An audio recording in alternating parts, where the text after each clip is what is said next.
What is up, super fam and bro Vengers alike? I am Sensei Finito, aka Vane Sensei, and welcome to Marvel Bros, where we discuss all things Marvel and everything pop culture. And today we are going to be checking out the official trailer for X-Men 97, coming from Marvel's new banner titled Marvel's Animation. I'm really excited for not only X-Men 97, but also for X-Men for Marvel Animation. I do believe we are going to have a whole bunch of amazing things that are going to be coming at us in the future from Marvel's Animation, and I am really excited for each one of those things, and I hope you guys are too. I know X-Men, the original show, I know people love it. Like, I know it is one of those shows that is kind of like the Saturday morning cartoon memories for a lot of for a lot of people, for real. I also love the show. I have not seen it in its entirety. Unfortunately, I haven't seen it in its entirety, but that is something that I am looking forward to doing. Leading up to this show dropping, so we can kind of be all caught up on it, and we're probably going to be doing like Saturday morning watch parties on the Marvel Bros Discord, so make sure you join that. The link should be in the description down below. We'll be doing that, following up, checking up, and it'll be a good time. So I hope everyone's ready to vibe out and get it cracking with all those things. So I'm excited to jump into this trailer. I don't know what we're going to be in for today, but whatever it is, I'm pretty sure that it's going to be fantastic. Or should I say, it's going to be quite uncanny. So let's jump into it and see what we have going.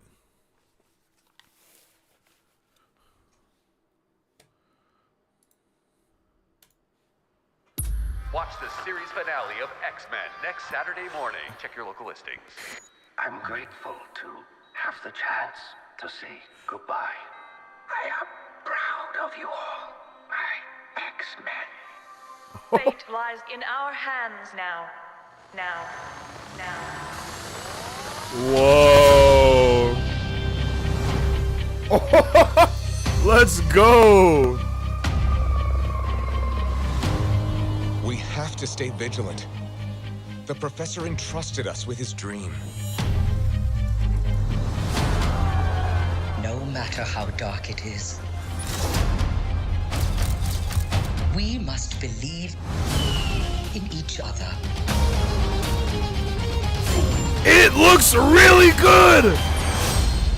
We get this done by working together as a team. Jeez, bub. Keep buzzing in my ear. Yo, this looks so good.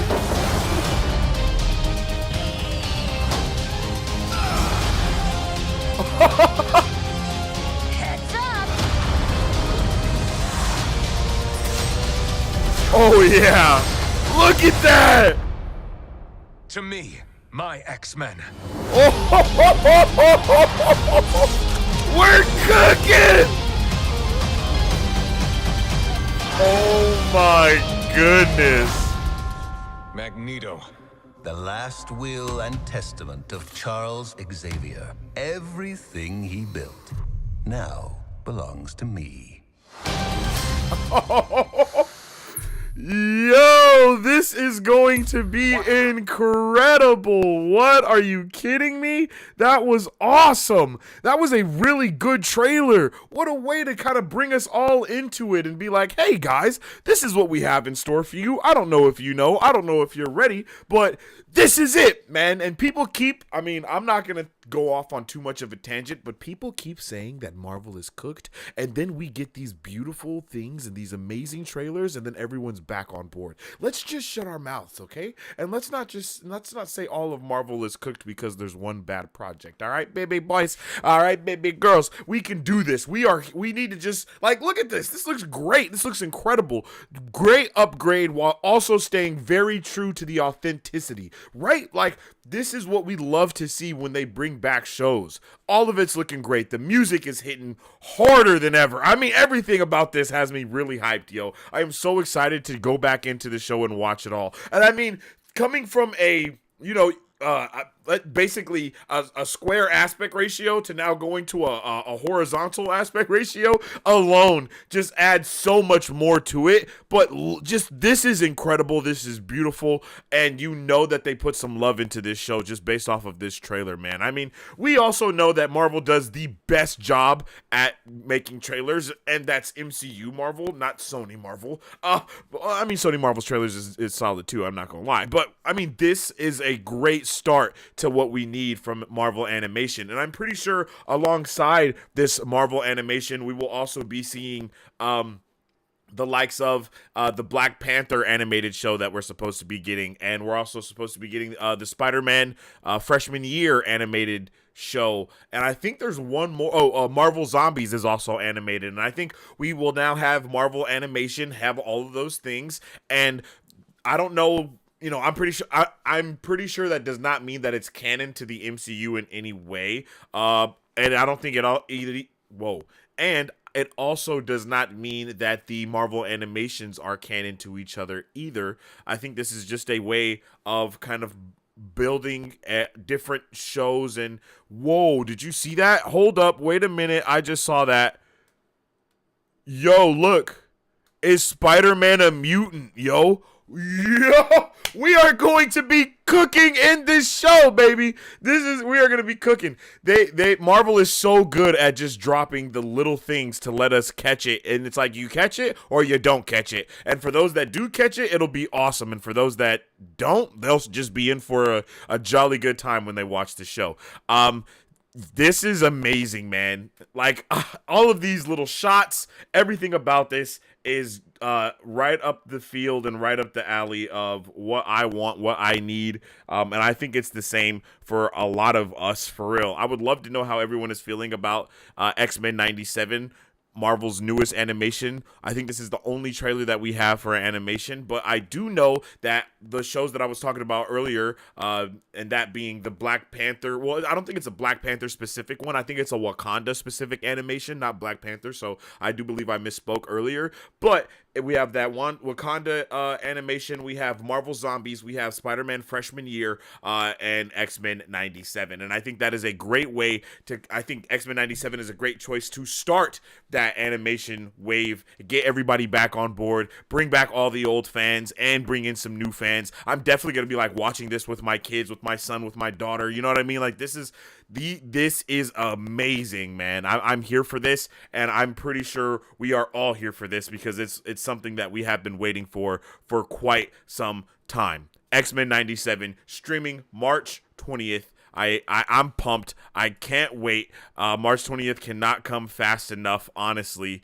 It just cannot come fast enough. And we are going to be cooking with straight Crisco, baby. Yeah, we will be doing watch parties for this. So make sure you guys tune in for that when we will be getting those watch parties on and popping. And with all that being said, if you guys haven't already, make sure you follow us on social media at Marvel Bros to stay up to date with all things Marvel and everything pop culture. You can also follow me on social media at Sensei Finito to stay up to date with all my thoughts. 6 nations divided, how the gods envisioned the lands of Gafora, where nations must praise their gods individually. Inguvu, the god of power, Altira, the goddess of reality, Akasha, the goddess of space, Akaili, the goddess of mind, Nafasi, the god of time, Isarin, the god of soul. Each god bestowed their name and universal property to their nation through the blood of their land. Diligent praise to these gods, along with the blood of the land, allows the inhabitants of Gafora to wield the universal property of their god. These inhabitants are called gifts. It is forbidden for these nations to fraternize with one another.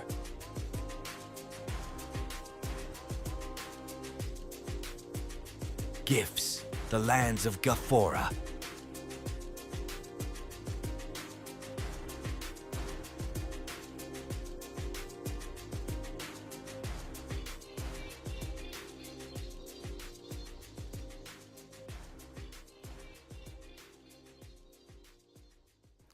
Man, I hope each one of you guys are enjoying the trailer that we had going right there. Yo, for real, man. I am super hyped for Marvel's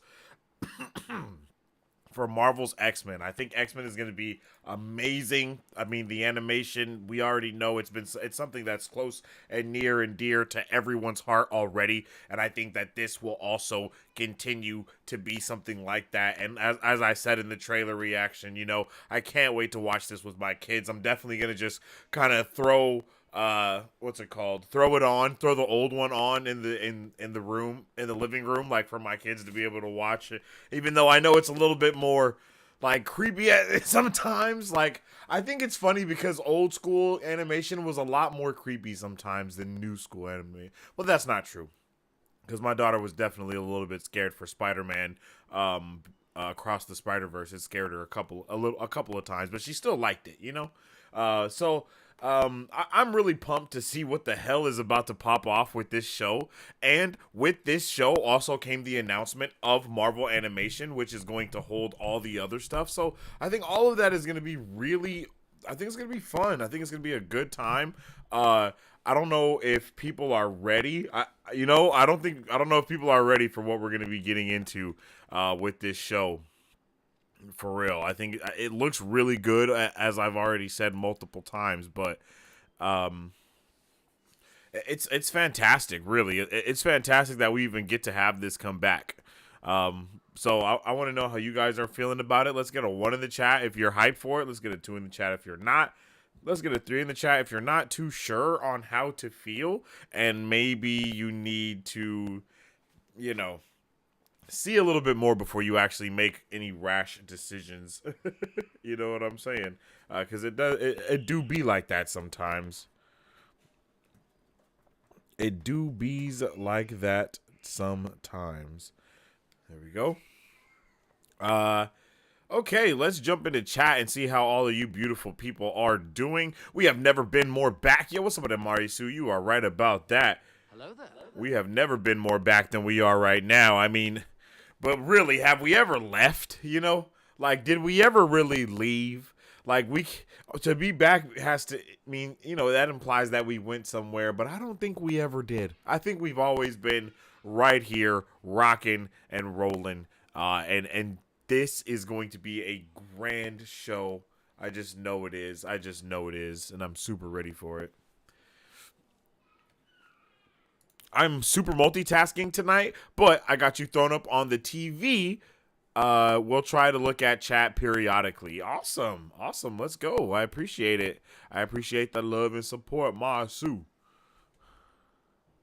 Magneto is the only thing that looks off to me. I'm used to him being less sinister and more regal. Oh, okay. Yeah, I'm really excited to jump into the show. Like, we're gonna have to do some watch parties in the Discord for sure. You know, get it popping with those Saturday morning cartoons and different things like that. I think it'll be really fun. I think that'll be really fun. We could actually probably get it started this Saturday. I'm trying to think what's going on Saturday morning this week. I'm not sure, but you know, I think that would be something dope to do. But I know time zones are different everywhere, so it would be morning for me, but not for everybody. And maybe watch a couple of episodes, have it going, you know, have it just going in the Discord. But I'm not sure if it's is it serialized? Like, is it one after another?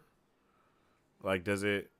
Yeah, I'm not sure. I haven't watched enough of it to know how it's going, to know how it is, to know how it's structured. There we go. That's the word that I'm looking for. Structured. Look, these are childhood voices for me. That one alone gets a 1 for me. Yeah, I already know. I'm already knowing. That nostalgia factor is something crazy. The nostalgia factor is definitely something vicious that comes through for everyone in different ways. So I definitely get what you're saying. Oh, I thought I muted that.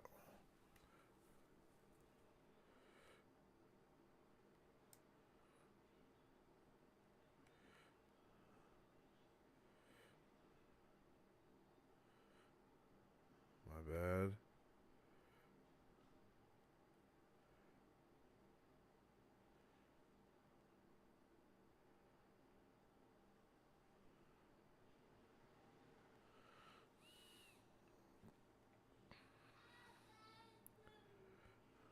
All right.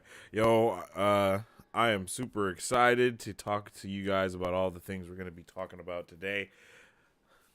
And like the first, of course, being of like Avengers. What am I talking about? Freaking X-Men, bro. X-Men 97. I know this is near and dear to so many people. Oh, Marisu has let us know very much so that she is all about this. This is her show, and with good reason. Oops. And with good reason, right? I mean,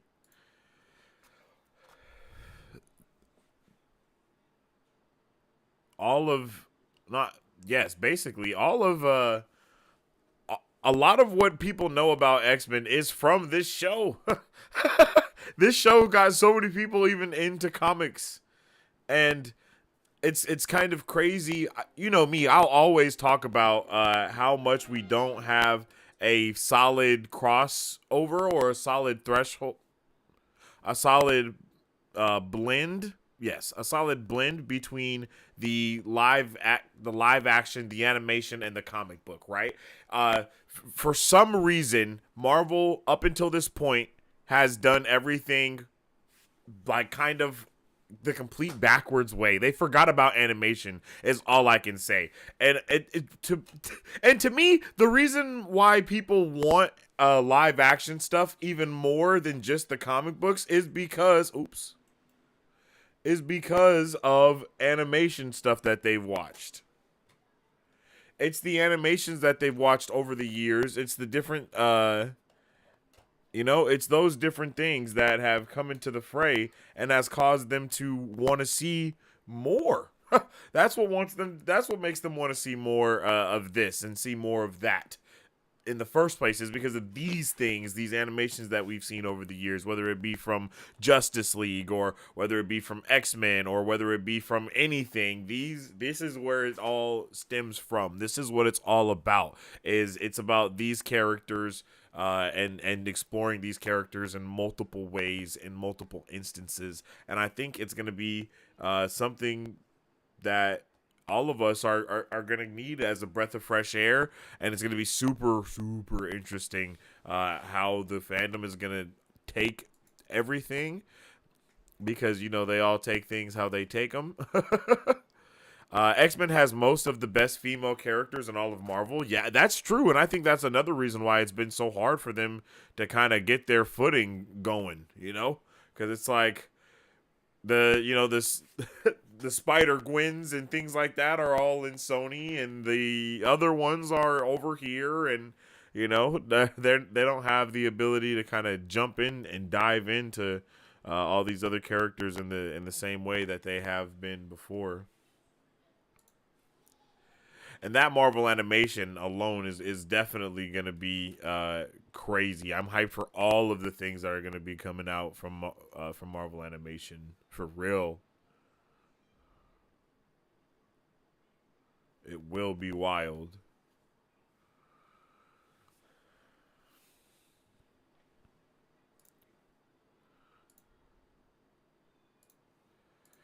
And one thing that I am like kind of the most excited about when it comes to this show is that this looks freaking crisp and clean. Like, this looks crisp, clean, and everything in between, Like, we are going to be in for a cinematic treat. We're getting a little bit of everybody, getting a little bit of everything, and all the things in between.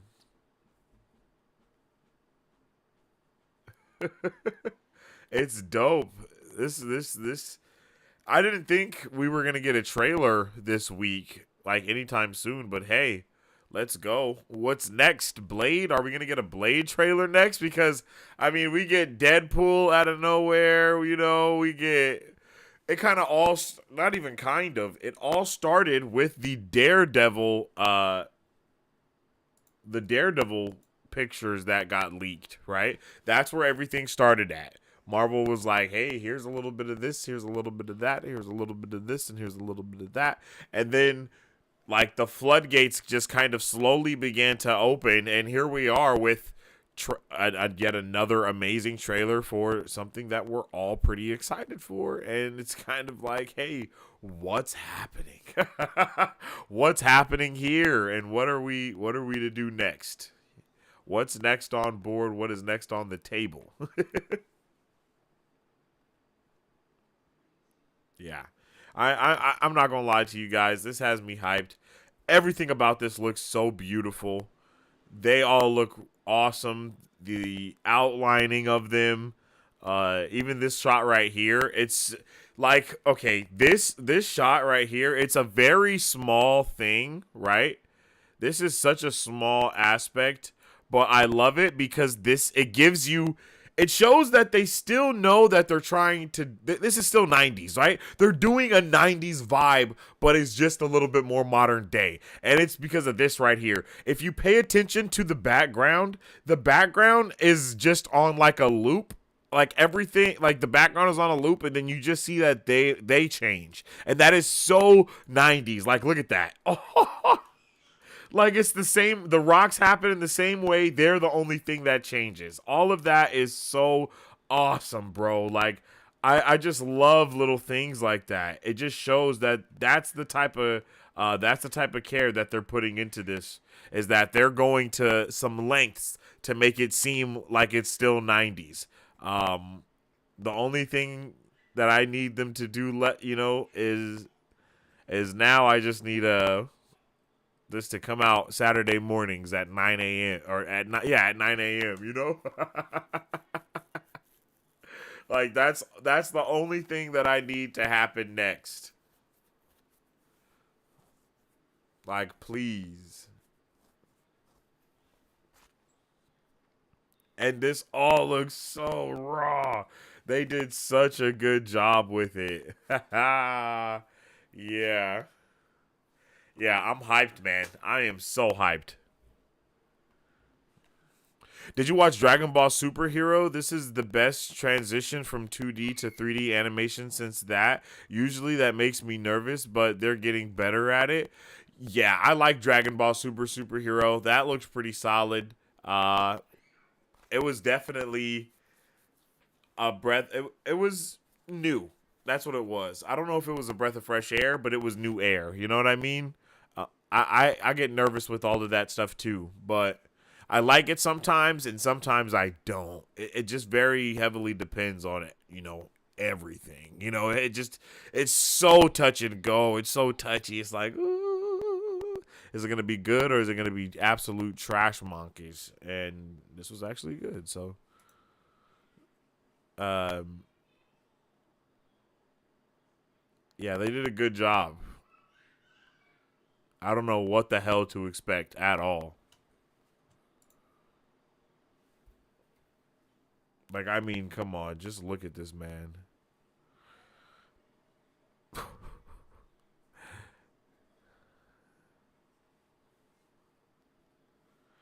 Oh, yeah. It's about to go down. And I don't know if everybody is ready for how much down it is about to go.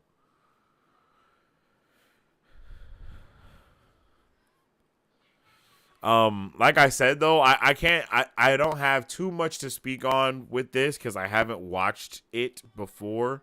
I haven't watched a lot of it. I think I've watched like a couple of episodes. Like, I don't know. I haven't watched enough to know what the story is or anything like that. But as I said, we will get to that for sure. And watch parties and Discord watch parties and things like that. We have a good time. I think we have like a month in like 5 days, 36 days, I think, because today, I think this month is a leap year. So we have like 36 days, I think, to get that going. And that'll be dope. I think that'll be fun. I think we're going to be really in for it, yo. For real, I think we're going to be in for a really good time. Can we talk about Jean Grey preggers in an umpire's outfit? Yeah, let's actually get to that part. Where is that picture?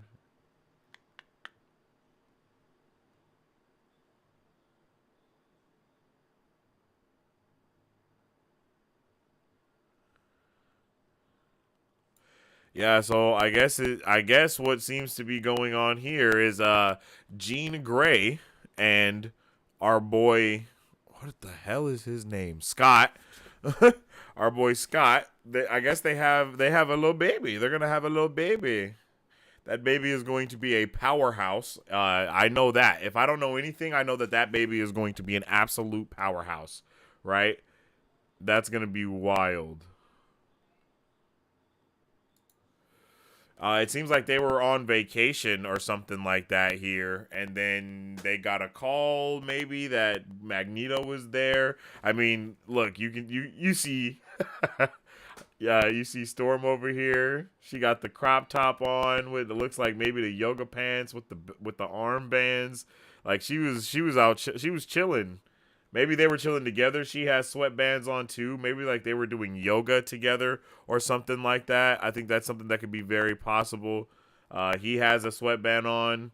Well, maybe they were all working out. Yeah, now that I'm looking at them, maybe they were just all working out together. Oh, they're playing like basketball or something. Wait a minute. Yeah, they got to be playing basketball or football, and then she can't play because she's pregger reggers. So what do? They have her be the referee. Yeah, that's what's going on here for sure. Yeah, look at that. I think they're playing basketball. I just assume basketball. I don't think they would be playing football. He has the sweatband. She got a sweatband on too. Rogue does. My boy Gambit out here with the bandana on his head. Man's got the crop top. Yeah, they're out here working out. They're out here doing yoga. Now they're not yoga because she's being the ref, so they got to be playing basketball. Oh, I'm sorry, Beast. I didn't mean to block your face, my boy. Whoops. There we go. I don't know what's gonna be going on with this, yo. This shit is crazy.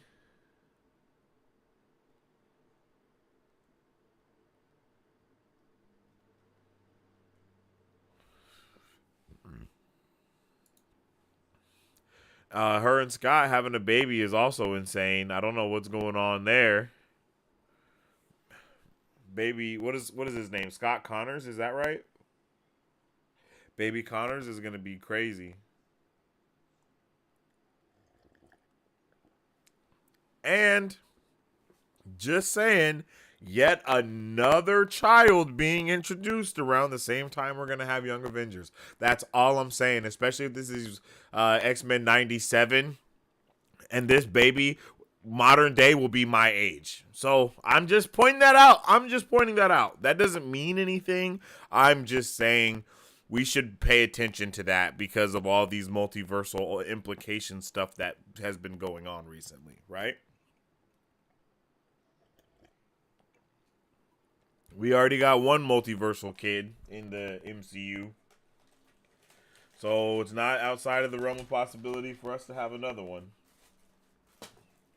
And am I tripping, or is it their kid or someone else's kid that kind of like does future things and like messes with the past? And maybe I'm tripping. I don't know what comic I'm thinking of, but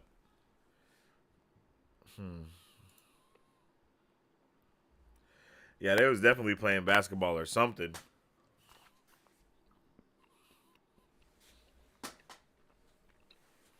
Look at my guy, Magneto.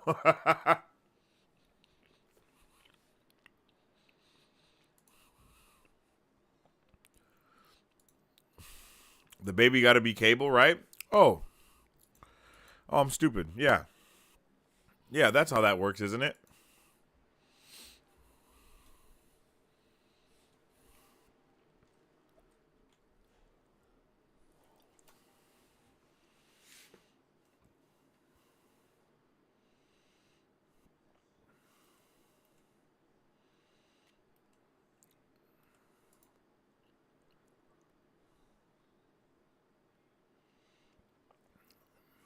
But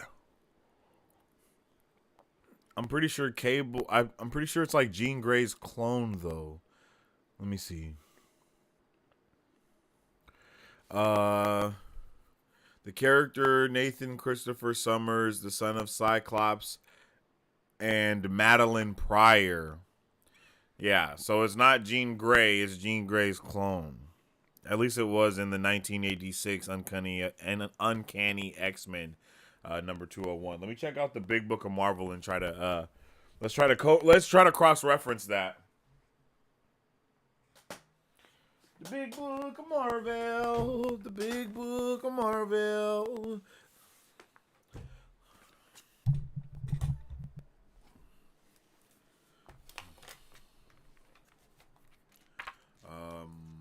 What the hell? Oh, cable.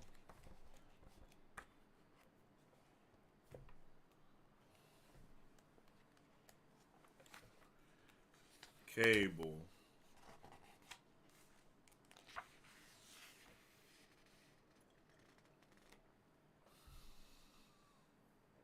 Real name.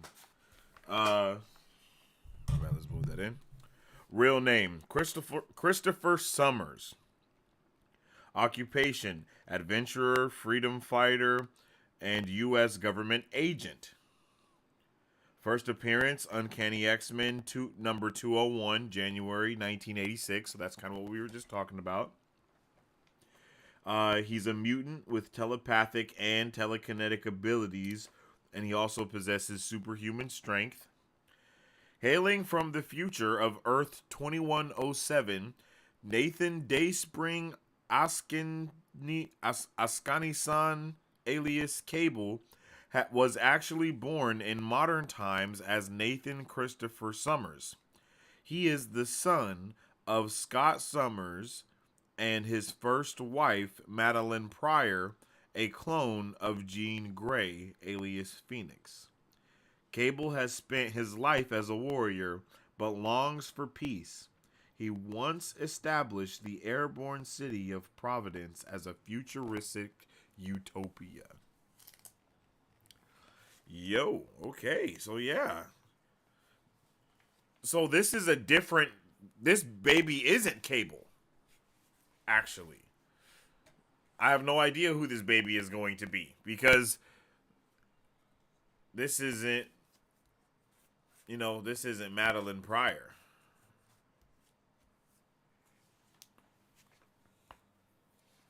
So it's going to be very interesting. Hey. Shout out to my guy. Jamie Rodriguez coming through. I just got out of Madam Web. Wasn't horrible. 6 out of 0 is crazy. I think you meant 6 out of 10, but 6 out of 0 is hilarious. I had 0 expectations, and I give it a 6. Or out of 0, it was a 6. That's funny on both levels. Man, yeah, we're gonna get into Madam Web in just a second for sure, my brother. But I definitely appreciate you coming through. Shout out to you, 17 months as a level 1 Brovenger, yo. Big vibes, big dubs. Definitely appreciate you, G. Okay.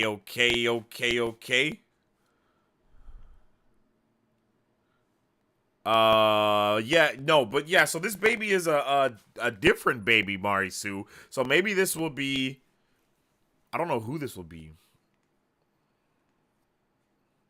But I'm interested. I'm even more interested now. My peak is raised. My interest is peaked. There we go. My peak is raised is crazy.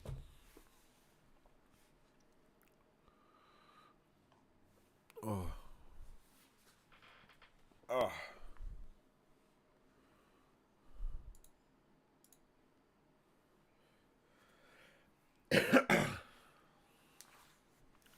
We got the whole gang back together, yo.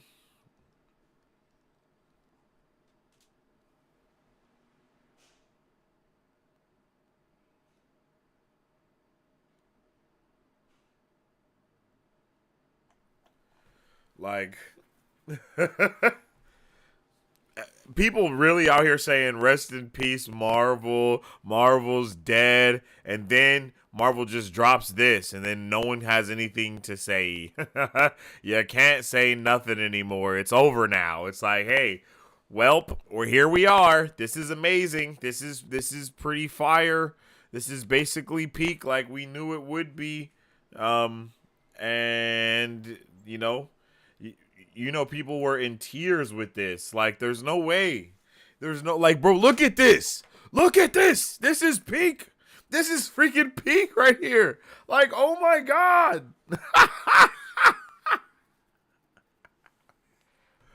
Yo. Like, yo. Crazy, crazy.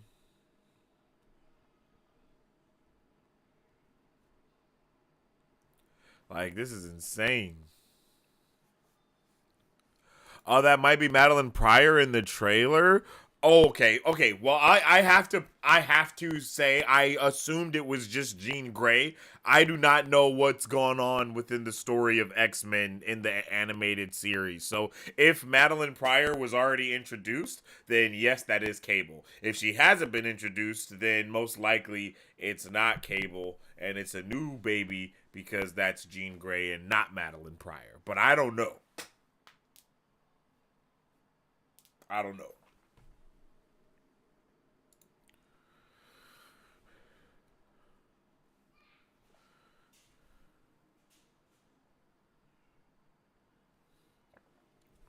I am not sure.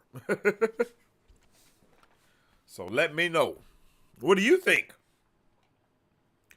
Do you think it's Jean Grey or do you think it's Madeline Pryor?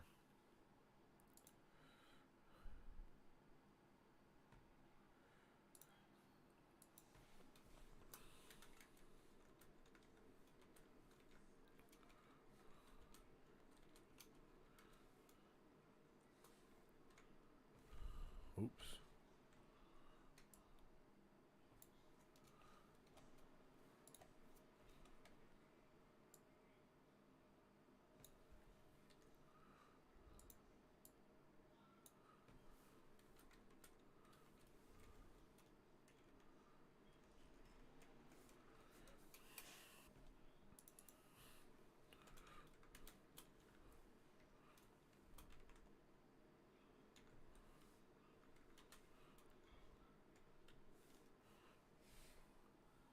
Bam. It's actually a good question. I gotta write that down. I'll make a TikTok for it.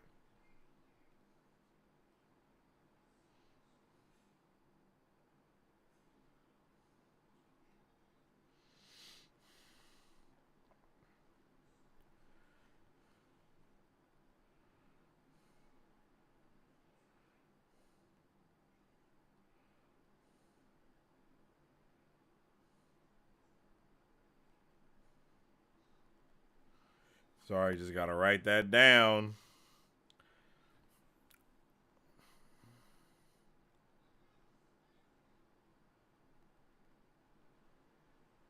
Bam.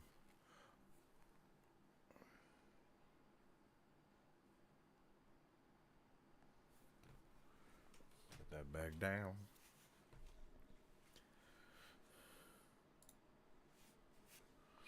Yeah, bro. Like, I had no idea. Like, because they dropped a picture last night of the X-Men at like midnight. A picture just surfaced online. And I was like, the fuck is going on? You know?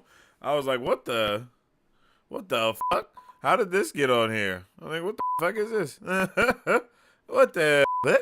This is weird as fuck. Like, where did this come from?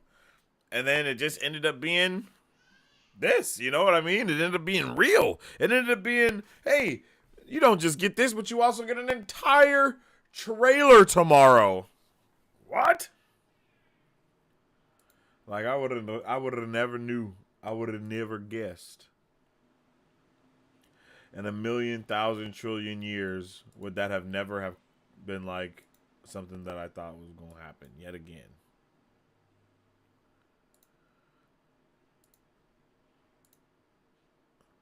Like, they're doing such a good job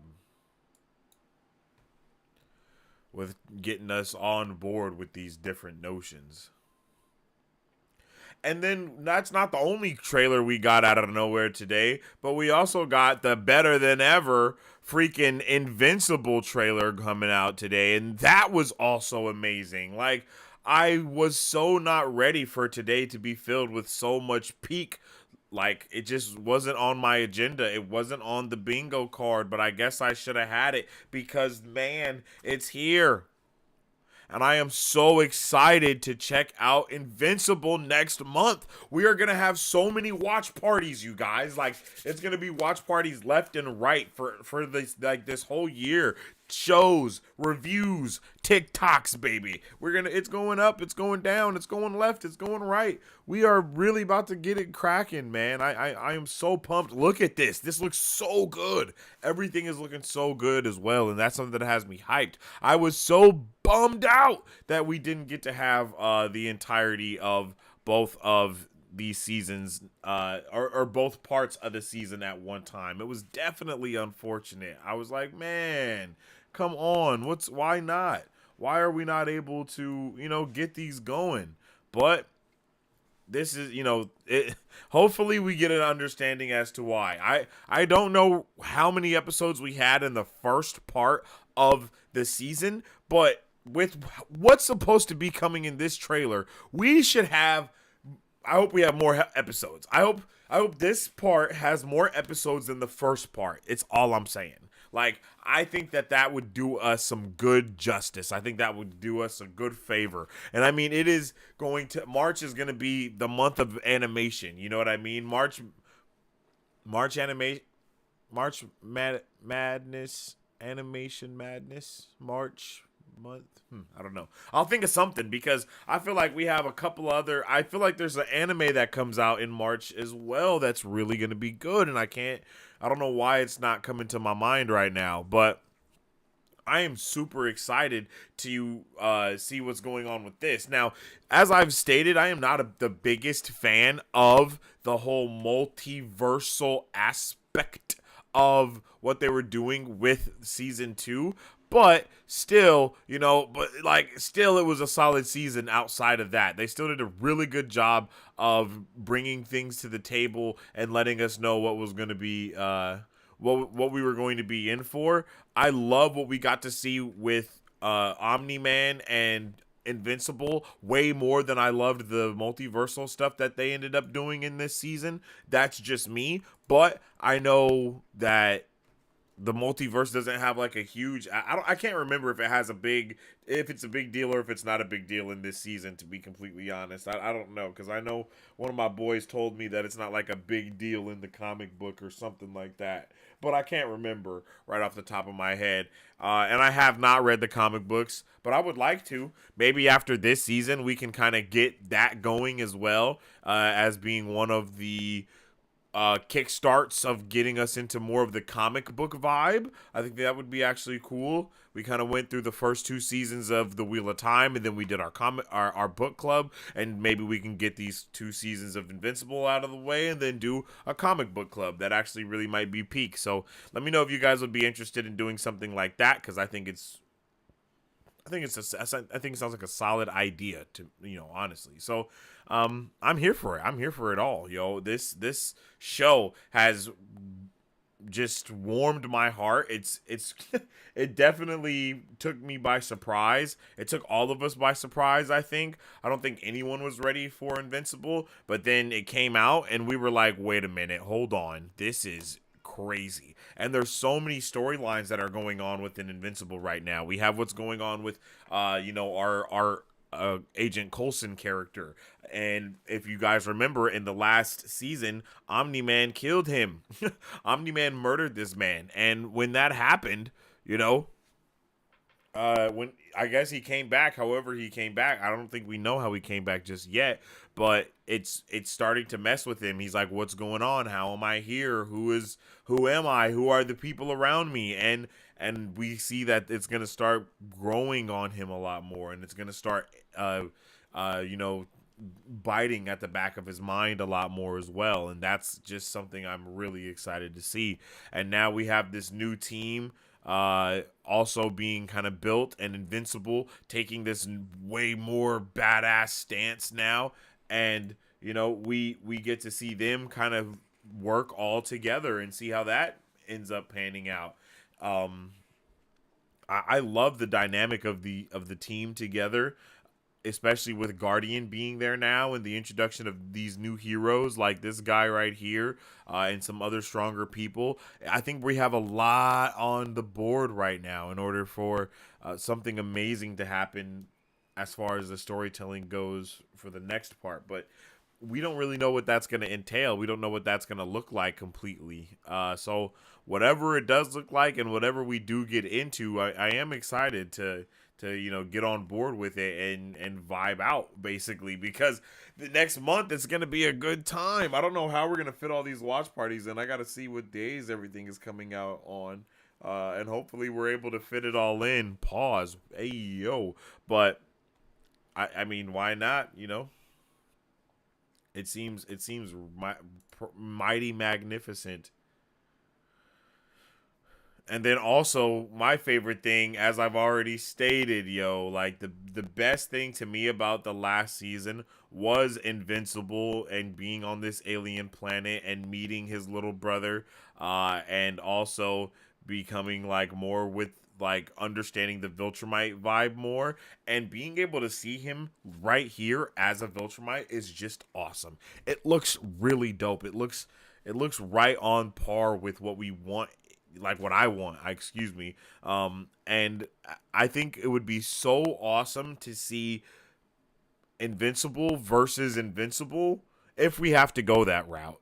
See Invincible versus Invincible, right? But it be him versus the evil guy, but the evil guy is dressed like the good guy, and the good guy is dressed as the Viltrumite, which we, correlate with, evil. So that's just that. That's what I think about that. I think that would be really a nice little touch on it, if they did do that anyway.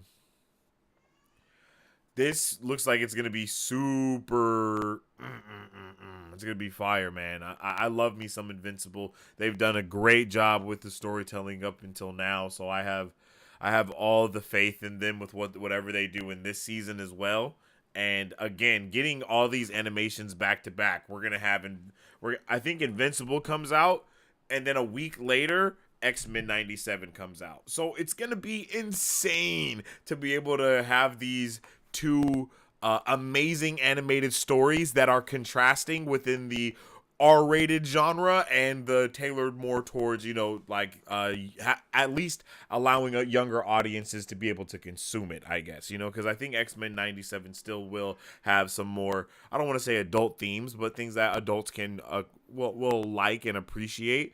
But this show is obviously tailored for a more mature audience, which is something that I love about it. And right here, I am so pumped to see how the other Viltrumites interact with our boy Omni-Man, because we know that when they saw him, they was like, bruh, you done turned soft. You're a bitch now. Like, what did you do? How did you... Why did you lose grace? How could you fall from grace? You were to destroy the Chosen One. You were the Chosen One. You were supposed to destroy the humans, not join them, not love them, not them, not have children with them. But, whatever we get from this, I think it's going to be really solid, man. Look at him. So badass. And the Viltrumites definitely have they feel a type of way towards each other. So I'm excited to see how the season continues, as that says there. I think it'll be a really fun correlation to kind of go back and forth between. 87 is going to be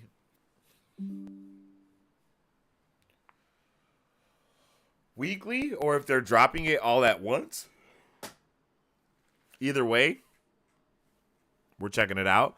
But if it is weekly, then I think it would drop on the same day with Invincible and X-Men 97. And I think we're probably just going to have to watch X-Men 97 first and then have Invincible be the next day.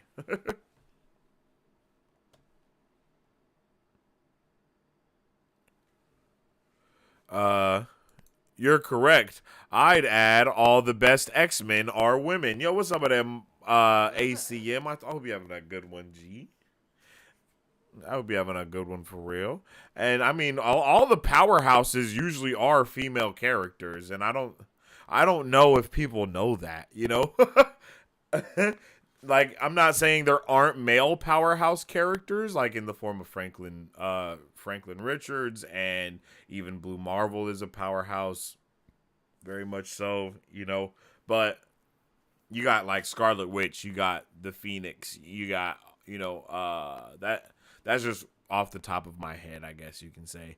And I just feel like those characters are more, I guess the female powerhouses in the X-Men are a little bit more known as well. Because, I mean, you got Storm. Storm's definitely a powerhouse. There's so many Omega level mutants, though. So I guess there is a little bit more of a balance there with the mutants. Because there are a lot of OP men X-Men as well. But, like, when it comes to the core roster, I believe that both sides are just as important. You know what I'm saying? Like, the X-Men's and the Cyclopses are just as important as the Rogues and our Rogue is also OP, but Rogues and the Storms. I think all the females on the X-Men, like the main X-Men roster, are OP though. Rogue, Storm, Jean Grey. Yeah. Yeah, actually. Well, damn, that's that. You know what I mean?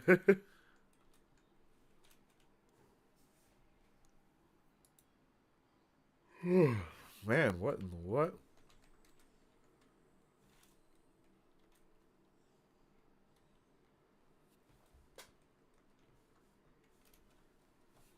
I don't know what just happened.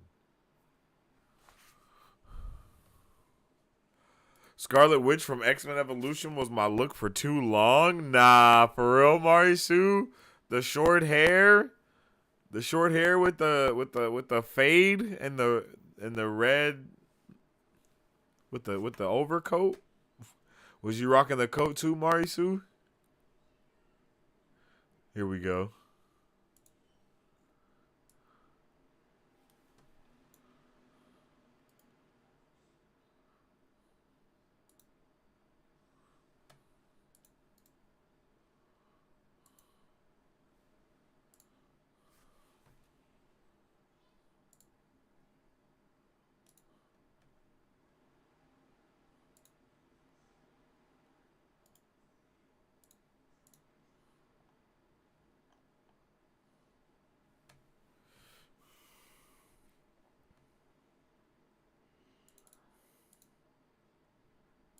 This was you, Marisu?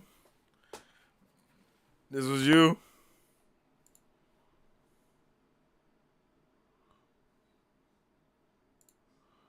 Huh?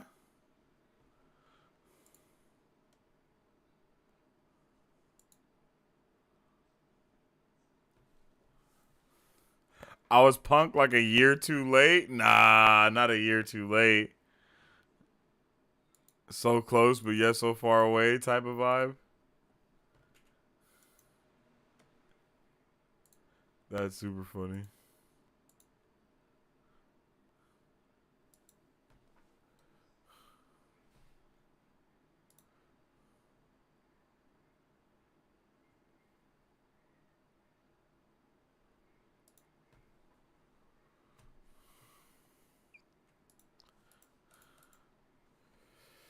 Yeah, man. X-Men 97 is going to be crazy. This is going to be crazy. All of the animation that we get is going to be insane in the membrane. I'm so ready for it all. Like, I can't even lie to you. I'm pretty pumped to get every single ounce of the amazingness that we have coming for us. Like, it will be incredible. I really don't have any doubt in my mind about that. Got no doubts about that. I ain't got no doubt about that. Got no doubts about that. I don't doubt about that.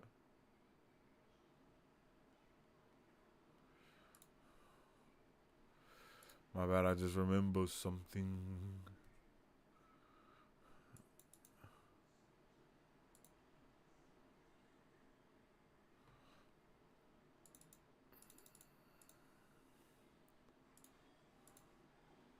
Oh, Remy in there cooking.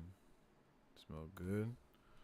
I just got a whiff. It was just blow. I was like, oh, wait a minute.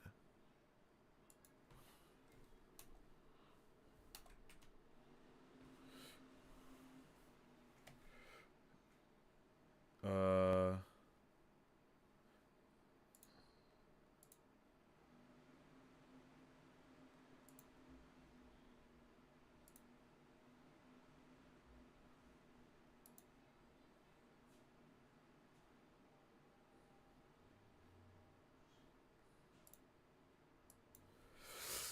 no, no, no, no.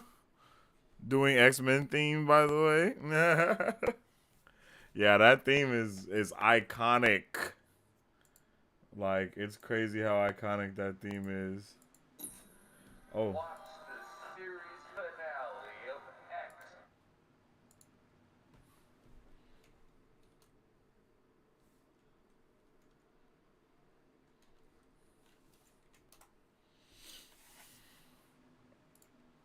Don't just take. Oh.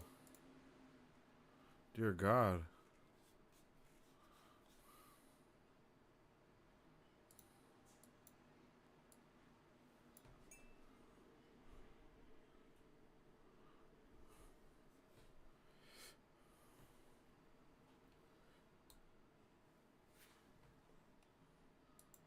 Previously on X-Men.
The comparison is honestly insane. Like, it's wild, yo. It is so wild to think, like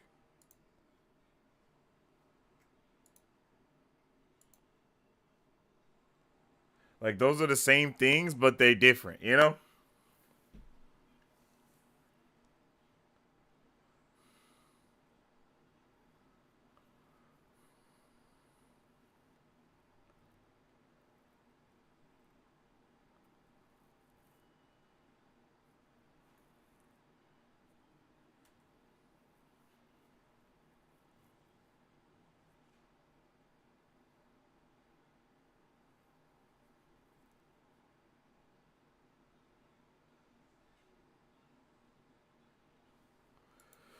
Like, bruh. It's just, it's insane, honestly. Alright, I'm gonna nerd out real quick for a second, and you guys are just gonna go with me on this nerd out that I'm about to do.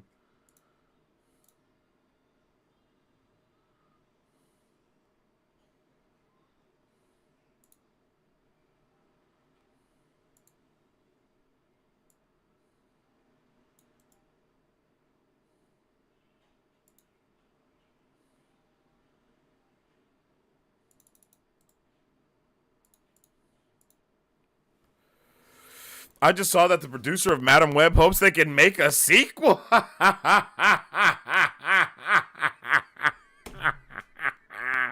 That's hilarious, yo. Previously. Please no. Like, they definitely should not do that at all. Like, what the heck? That's crazy. Venom's success was the worst thing to ever happen to Sony. I don't know how many more failures they need in order to know, you know what I mean? Like, to get it through their head that they need to stop doing what they're doing.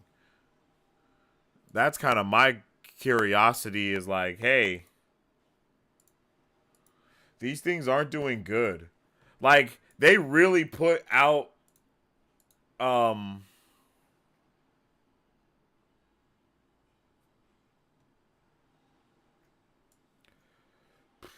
Morbius for a second time because of the meme about how bad it was. They like really rode that wave like that was a good thing. That shit was crazy. That was when I knew that we were cooked. I was like, well, rip to everything Sony, man. Like, they don't even understand their own they don't understand their own fan base so much that they think that we're laughing with them. That is just absolutely insane and absolutely diabolical, right? Like how delusional can you be?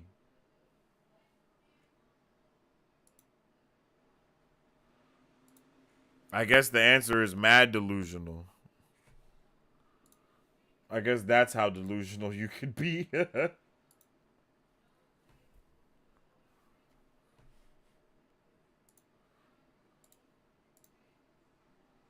All right. So let's nerd out. We're going to keep nerding out.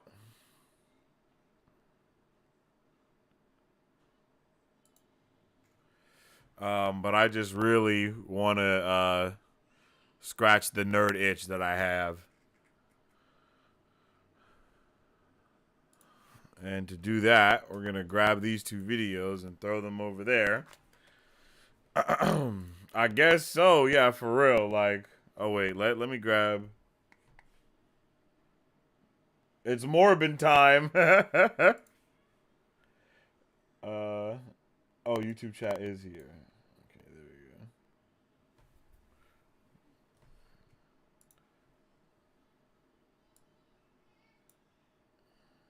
There we go. Is Cyclops finally gonna stop taking an L? Yo, what's up with it? Word? Oops. Hello there. What's up with the word? I hope you're having a good one today, man. And hey, it seems like, you know, him and Jean got it going on. So that's a good thing, right? That's a good thing at the very least.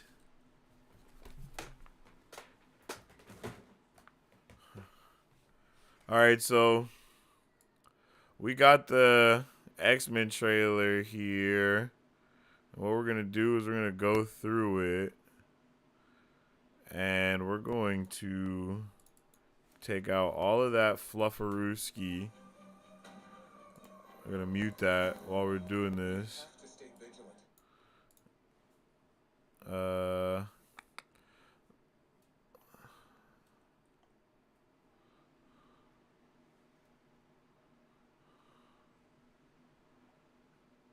I don't know why I thought there was hella titles stuff through this. Is there not? Maybe I'm tripping. Have you seen the Japanese intro for X-Men? No. Oh, there we go. There's some fluff.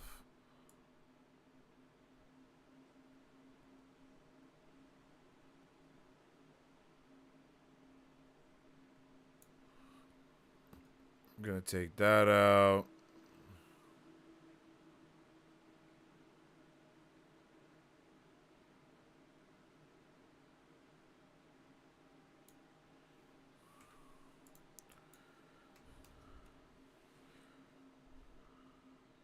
We're going to take this out right here.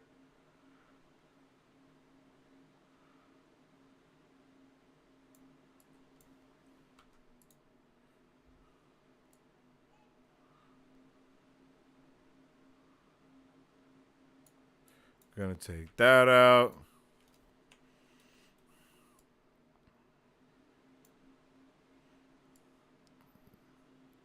We're just gonna scrub all the fluff out of here, so we can just have all the sequences that they showed us from the trailer.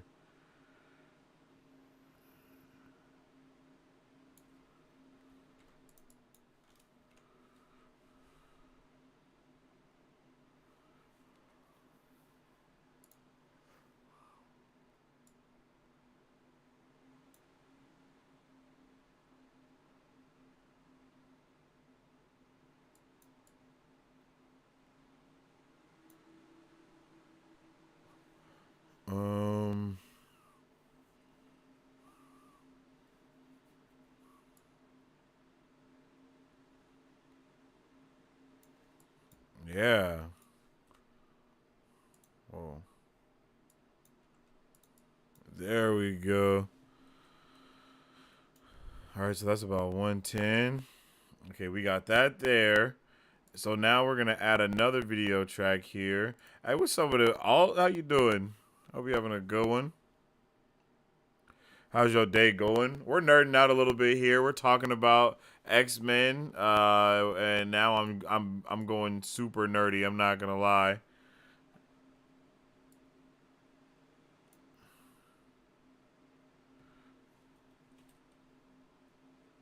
Let's mute that for right. Let's mute both of those for right now and turn this back up.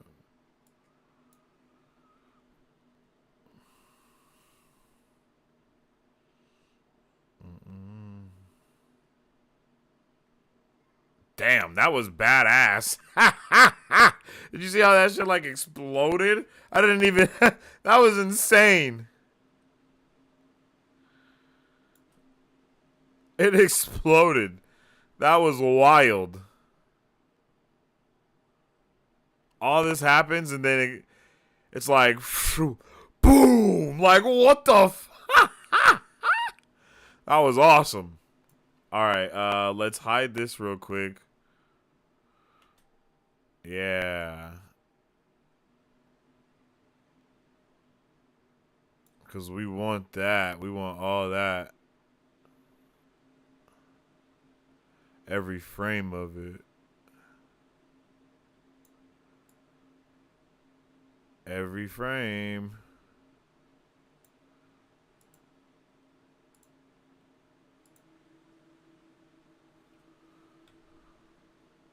Whoops.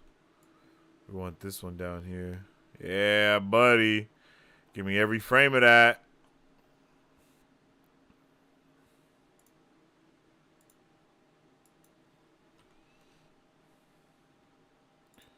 And then we're going to take that out of the beginning. Out of the ending, I mean. And we're going to put it at the beginning instead.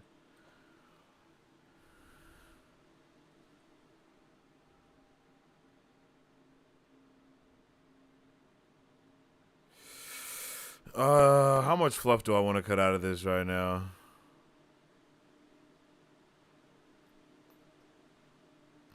Nah, we'll just keep all of that.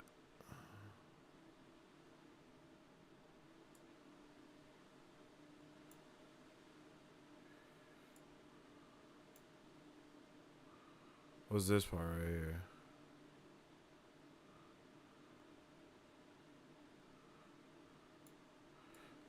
We can take those out.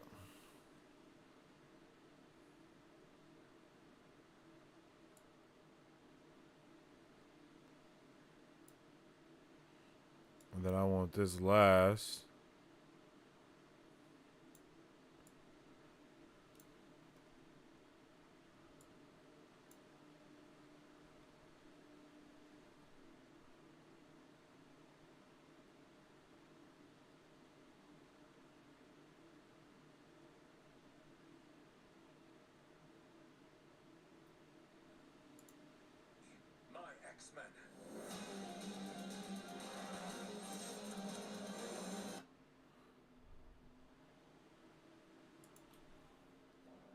To me, my X-Men.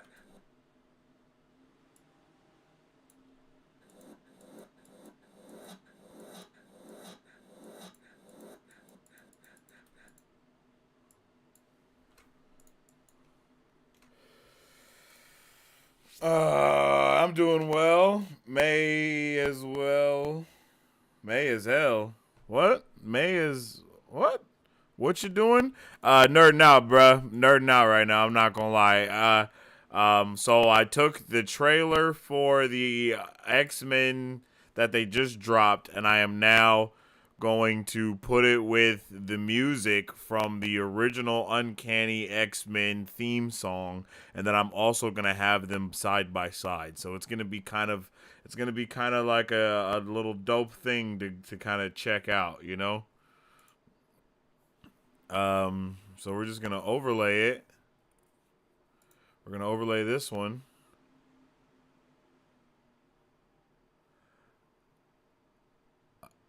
Picture in picture. And then we're gonna put this one on top. Hello, yo, what's up with it, Steve Rogers? How you doing?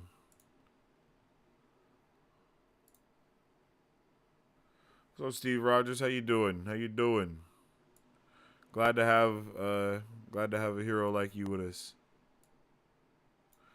We got a picture in picture this too.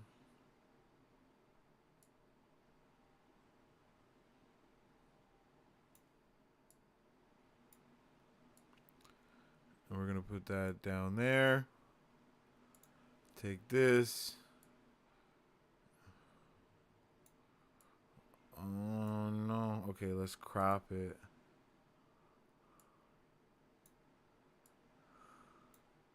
We need all of it, but like that.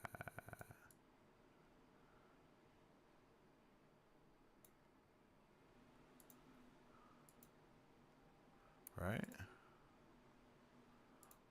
Oops.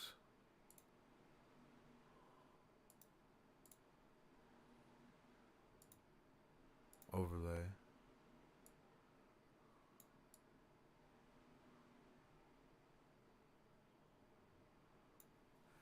Damn. Bigger than I thought it was. I'm still amazed my cousin's mom voiced. Wait. I'm still amazed my mom's cousin voiced the Juggernaut. He passed away in 2020. I did a tribute pic to him. Oh, yo, that's crazy. What? That's sad. I'm sorry for your loss and your family, but that is also awesome that they were able to do such an amazing thing like that, for real. Again, what's up with it, Steve Rogers? How you doing? That was supposed to have been May I ask. No clue. It's all good. All good. All good. But yo, that's freaking dope. For real. And by the way, if it was your mom's cousin, that also makes it your cousin. Just saying.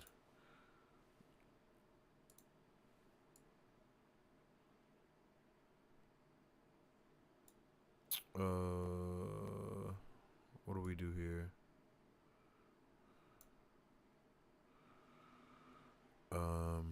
I guess we can just make that one a little bit larger. And then we can also make these ones just a little bit larger as well. Bam. Oh, no.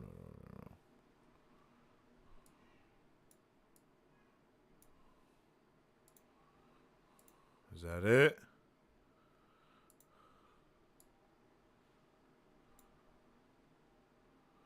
Almost. It's a low line at the bottom. I can see it.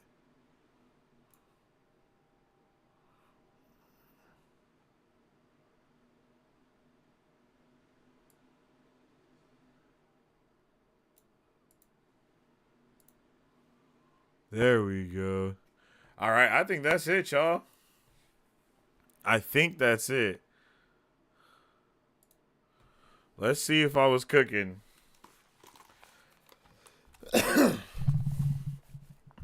Let's see if I was cooking, yo, guys. All right. I may have been cooking. Oh, wait. Let me,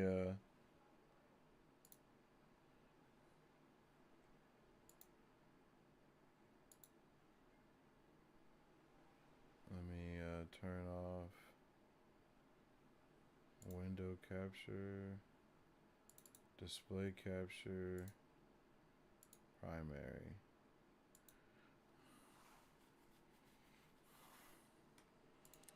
All right, hold on. There we go. I was like, what?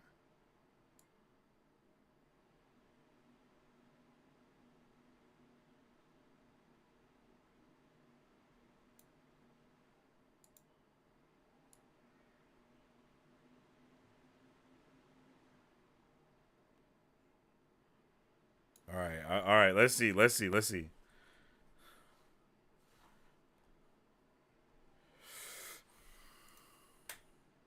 Previously. Okay. Previously on X-Men.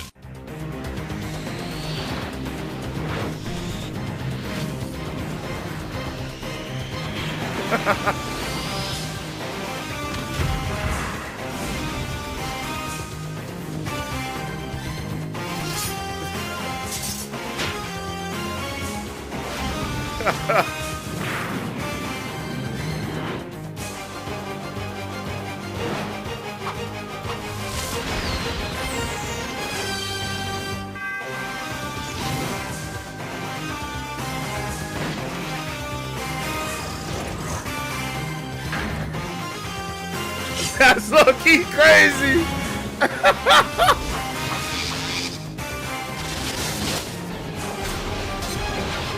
Yo.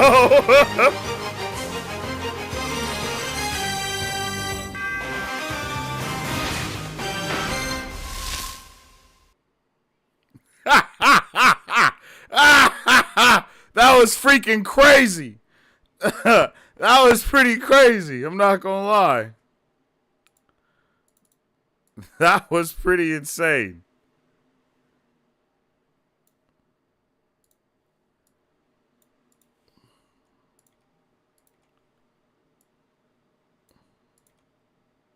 That was pretty crazy.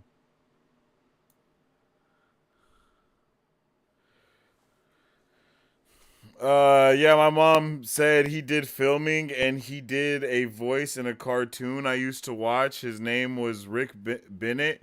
He spent the last of his days teaching at a film school in Toronto today to the day he died. Damn, that's crazy.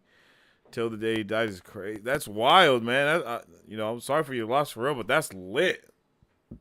That is really cool that your cousin was doing all of that. Making a fan intro? Not really a fan intro, just kind of like putting them side by side, To meet my X-Men. Previous. Yo, okay. Crazy. Previously on X-Men.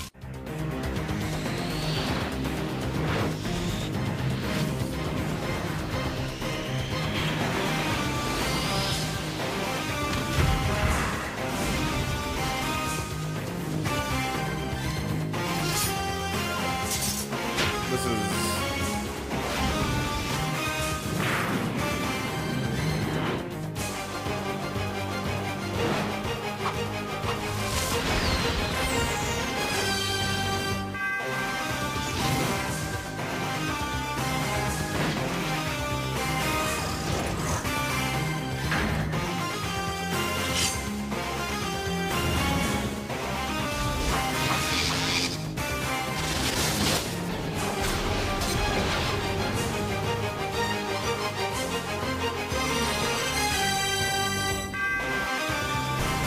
To meet my X-Men.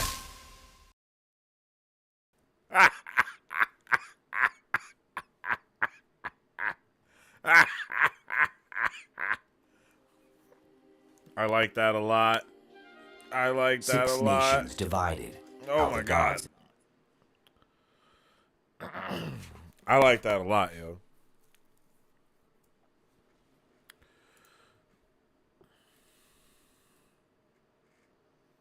All right, let's go ahead and export that.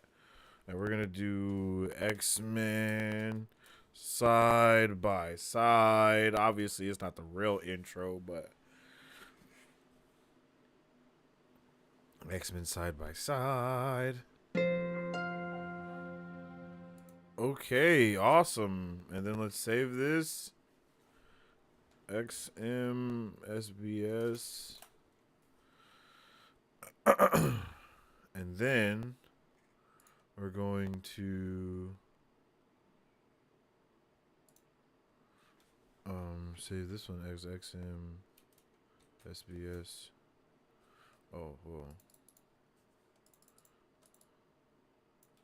XM SBS 2. Make this horizontal.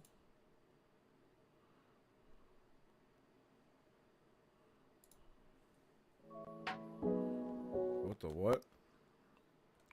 Make this horizontal. Turn that one off. Put all these.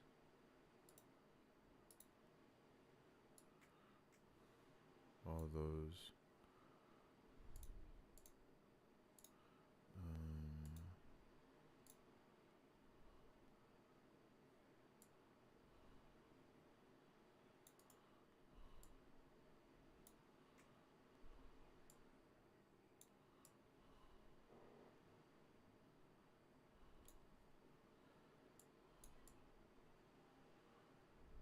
Bam.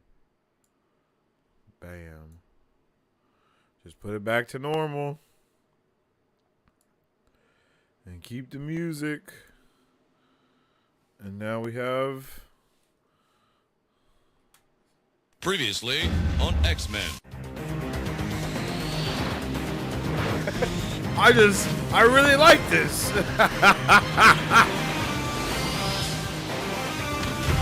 And I know it's obviously not the same intro, but it's that beat, yo. And just seeing it with this new, like with the new animation style.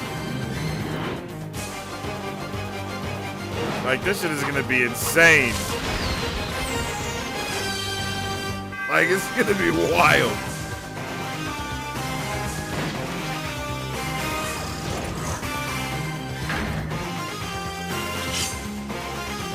Oh shit! That was the Shing syncing up. That was actually crazy. The Wolverine that was crazy. The claws coming out synced up. That was wild. To meet my X-Men. Yeah, that was yes. Yes, sir. Let's download that one as well. All right. Let's get both of those, and I will put those out later. The beat is so nostalgic. Yeah, no cap. That beat does go crazy. I agree completely. Ron Wasserman talking about making the intro is hilarious. Highly recommended. Oh, let me see. Is this the... Oh, this is the interview.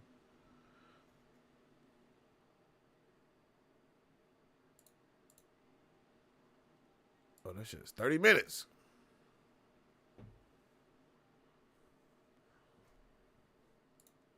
All right, we'll check that out one day. Today is not today.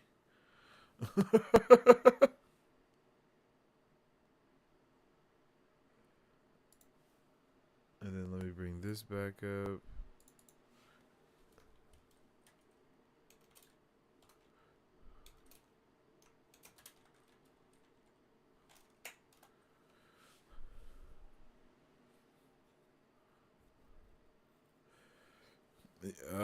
Magneto be looking like some college professor now. I mean, he's taking over as being Professor X, so it's only right. You know what I'm saying? He is the professor. He's Professor Magneto. Someone said the Japanese intro for this show earlier. That X-Men intro is fire too. Which one is it? Which one of these is it? Whoa. That's what I meant to do. Which one of these is the the right one, because there's 4 of them right here. Is it this one? First, second, third, or fourth? Which one? He's also the guy who made the first Power Rangers intro. Solid contribution to Saturday morning, in my humble opinion. Yo, that's crazy. Or in my honest opinion. Yeah, that's crazy. I had no idea. That's lit. That's lit, actually. Cool. 2 Wolverine claws and a flaming Gambit card. Oh, did it sync up with the Gambit card too? Yo, that's just how much we were cooking just now. You know what I mean? That was just straight, like, just straight flambe. You know what I mean? You know what I'm saying? Shit. Thank you, Maisu. X-Men とは悪の脅威から人類を守り、人類とミュータントの平和的共存を実現するために組織。What's happening?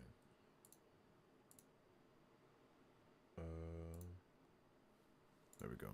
X-Men とは悪の脅威から人類を守り、人類とミュータントの平和的共存を実現するために組織されたミュータントヒーローチームである。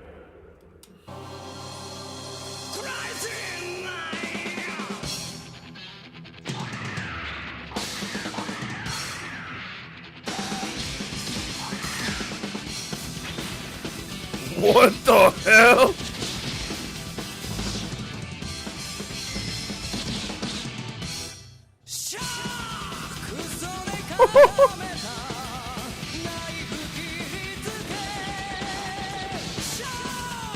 I'm gonna have to turn the audio off sometimes because I don't want them to demonetize me, because I feel like they will for this one.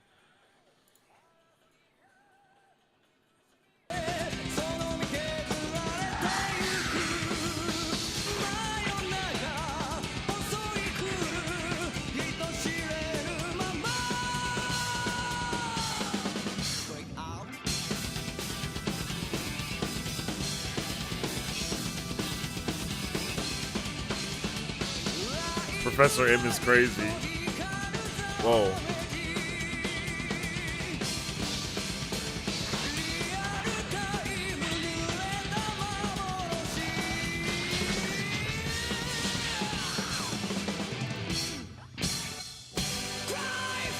Yo.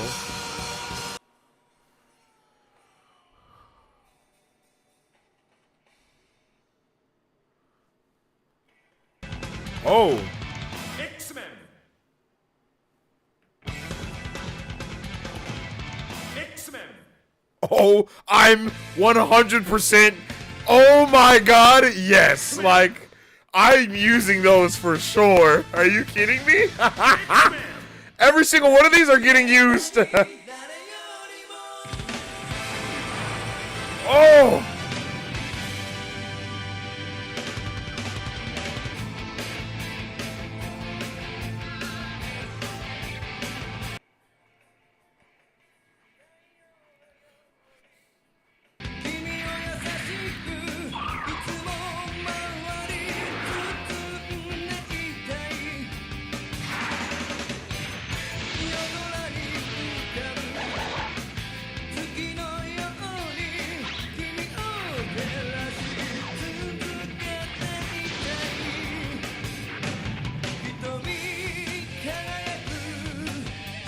Ooh, that was hard.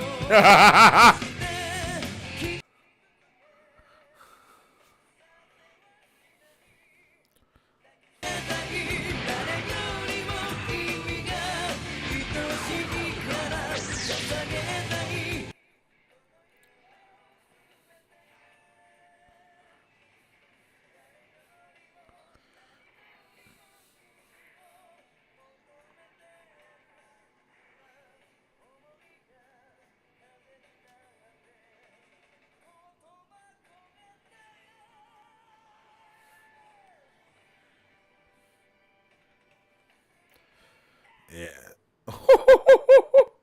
That was awesome. That was awesome. That makes me want to go watch this show right now. That was amazing.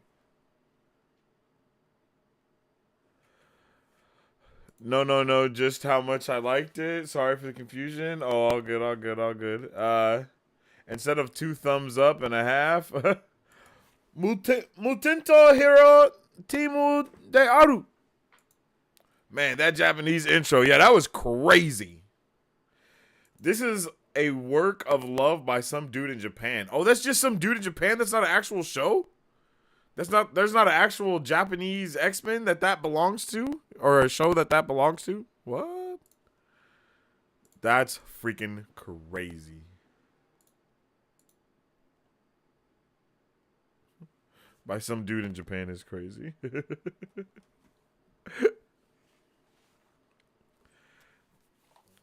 Yo, that was incredible.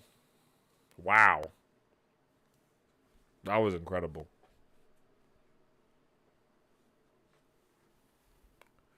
Yo, those X-Men transition screens, yeah. Yes, sir and madam. You're gonna see those. You're gonna definitely see those. Sing X-Men. That shit was hard. I love that. I love that. X-Men とは悪の脅威から人類を守り No, this is official Japanese animation. It's not just one guy. I was being funny. Wow, Marisu. You're just Mrs. Jokester, huh? All right, bet. Bet that up. Ha ha. So funny. Hee hee. Hardy har har. Let's see.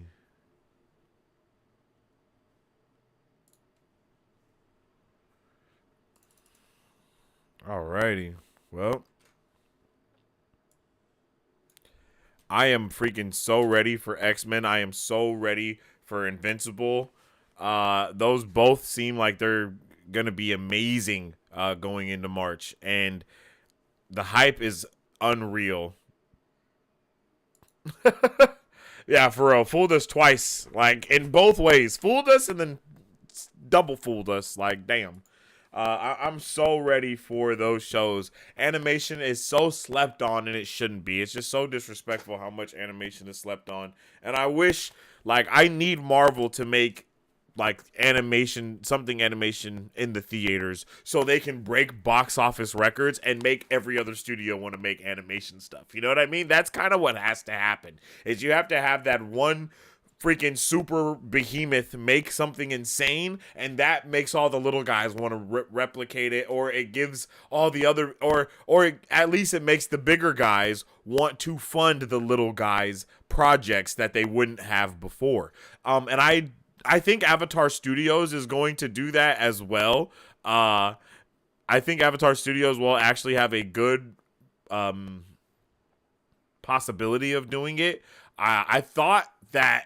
I really thought that Dragon Ball Superhero was going to do that, but it did not. But hopefully Avatar can do something like that. And if Avatar The Last Airbender can't do it, which it might not, I think that it's up to Marvel to kind of make something, you know? I mean, yes, Spider-Man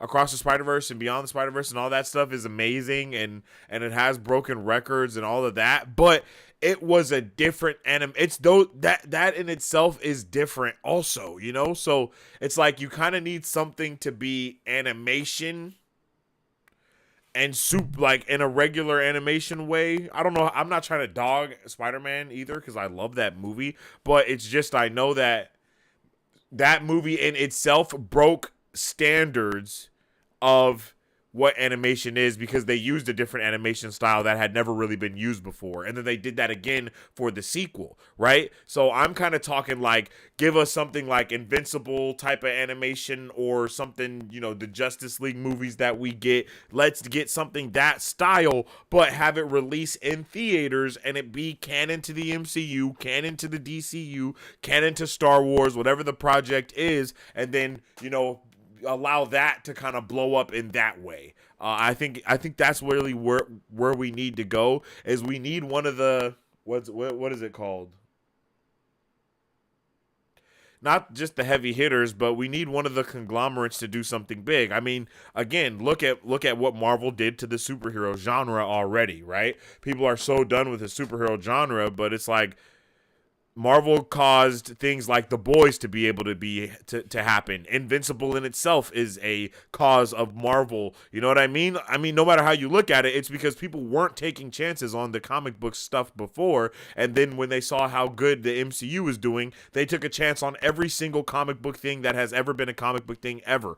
Jupiter's Legacy on Netflix. You have the Umbrella Academy on Netflix. You have all these other comic book things coming to the fray because like Marvel, the MCU created a huge buzz off of comic book, not just movies, but comic book media, comic book content in general. So if Marvel can come through and do the same thing, but now for animation, I think it'll be fantastic. And I think, like I said, I think it's just the thing that we need for the animation era or the animation sector right now, period. That's just kind of that's just kind of the vibe. So I'm really excited for the new era that we're going to enter with the continuation of these amazing animations that we've been getting, whether it's Blue Eye Samurai, this and whatnot. And then on the other hand, though, you have the argument of every single animation is making a live action, and they're not all doing really good, but you have One Piece that just did fantastic, you know? So it's like, maybe we should do more live action stuff from animation. And it's like, no, we need animation to be solidified as a good form of media. And even though Marvel may not be like the creme de la creme at it, if the MCU puts their eggs into a basket of an animation and it's peak and it's amazing and it breaks records, that will cause all the other studios to want to follow suit and give more angst or give more options to those people or those creators, I should say, that want to make their thing in an animated style, along with something like Avatar.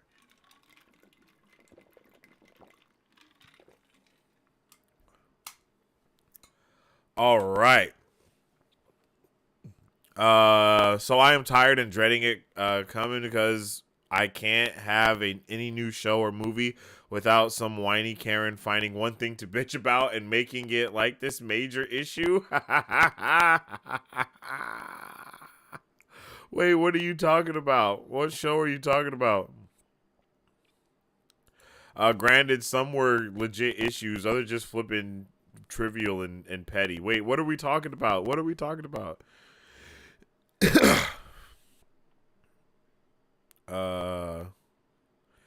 It's the time we live in. I catch myself being way more judgmental than I used to be. It's contagious. Speaking of judgmental, you gonna talk about Madam Web? Yo, yes, I am gonna talk about Madam Web. Yes, I am.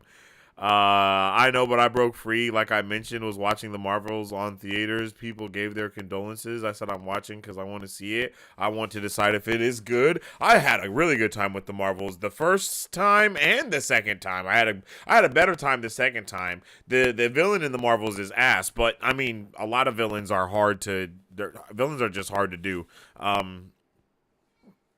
Yeah, villains are hard to do for multiple reasons. It's hard to have a reoccurring villain because it's like, oh, so the villain just got away and you know the superhero loses, or the villain goes to jail and then they break out every single movie. It's like, you know, it's kind of hard to have that reoccurring villain type of vibe and also have it feel like your hero won and have it, you know, it's like it's hard to, it's basically having your cake and eating it too. And I know that is something that is very difficult for people to do for sure.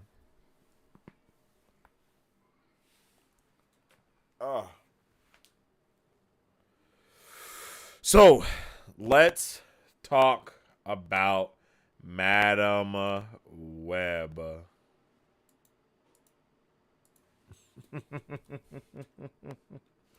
Now, I will not go into too many spoilers, and if I do go into spoilers, I will say, hey guys, I'm going to start talking about spoilers now. But, you know, I'm probably not going to do that.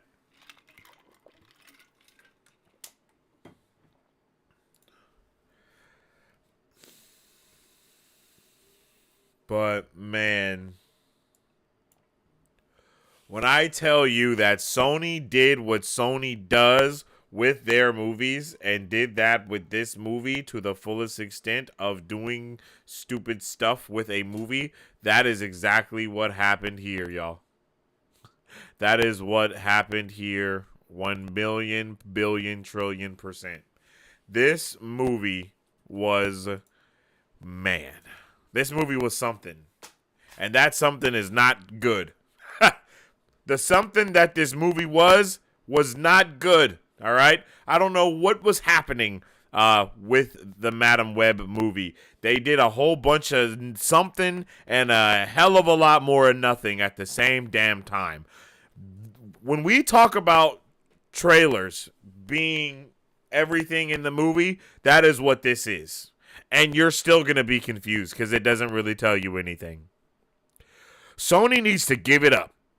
Okay? Sony needs to give it up. They need to throw in the towel. They need to throw it in. They need to just go ahead and just let Marvel do what Marvel does with everything. It's really insane to me that they keep trying to push this shit out, bro. They keep trying to push this shit out, bro. And every time it is trash. It is trash, man. Like, this movie was so bad. Like, this movie was so bad.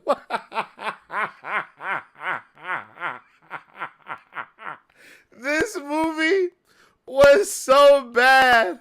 I was rolling in the theater, like, and I was trying so hard not to, mind you, like, because I don't like to hate on things by any means necessary. Like, I don't want to hate on anything. I know everybody has their own creative minds and stuff like that. But this movie, bro, this movie was the pinnacle of no, right? Like, this was the pinnacle of no, man. Okay. I made a TikTok and I was talking about, in the TikTok I said how I always say, hey, there's comic book movies and there's superhero movies. This was truly nothing. Like, this was truly neither one of those, bro. This was truly neither one of those. I was in Mike Beasley's Discord and I let them know. I was like, hey, man, I would rather watch Morbius sober than watch Madam Web blitzed. That's just how it is. Like, I would never, like, this movie was so bad. Like, the narrative was bad. The characters was bad. The webs that they were trying to weave was bad. And hey, speaking of webs, Sony, are you scared to put someone using webs and swinging in your movies? Not Venom, not Carnage, not the people that are also spider people. No one can use webs except for Spider-Man. Like, I don't understand what that is about, bro. There is absolutely nothing in this movie. Well, I'm not gonna lie. There is a moment in this movie that is actually fantastic, and it's a thread of moments, right? And you know, it's not like the best thing ever, but there is this moment, like when we get to finally see the web. Like, I'm not going to go into it, but when we see that web, it's insane. It is insane when we see Madam Web do her Madam Web thing, right? That the visuals for that was actually pretty awesome, and I really did like that part because it was going to allow me and my nerd brain to go into a whole bunch of stuff that I can't wait to talk to you guys about after we get a little bit further from this movie and, you know, the spoilers and all of that stuff, okay? This movie is bad in every way possible for it to be bad. The characters are corny and cheesy. I mean, the marketing for this movie was horny. The movie was everywhere. Like, I don't know what was going on. Like, we did, like, bro.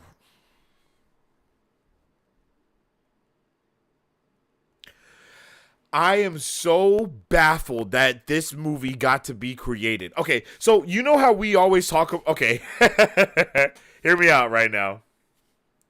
You know how we talk about Batgirl and how Zaslav decided not to put that movie out because it was like so bad, right?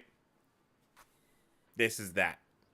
This is that. This should not have been released. This movie is so bad that it should not be out. Like, this movie is so unnecessary. This is an unnecessary backstory. Why the hell does this entire movie take place in 2003?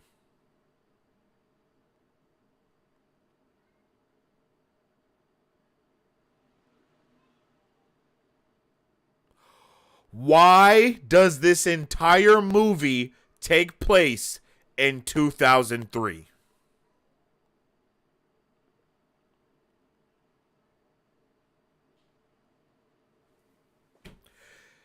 This movie is stupid, bro. Like, I'm sorry, but this movie is actually just it's a stupid movie. It's just a stupid movie. There's nothing that, like, this movie is bad. This movie's bad. I legit looked at Remy so many times and I was like, oh, the bad guy. Like, okay, think. Okay, the villain in this movie is Pedro Pascal in Wonder Woman 84, but 30 times worse than that. Like compared to that, this villain could get an Oscar. Like, I mean, Pedro Pascal could have got an Oscar for that villain compared to how this villain was. Like, no cap. No cap. No cap.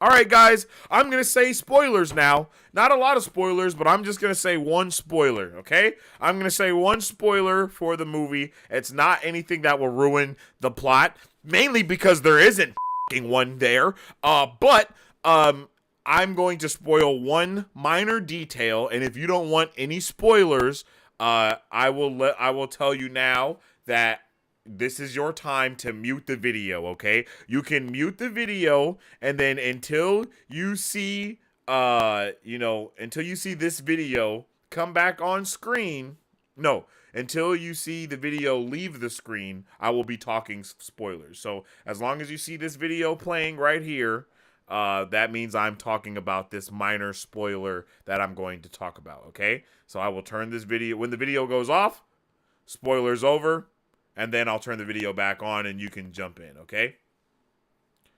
Are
we back?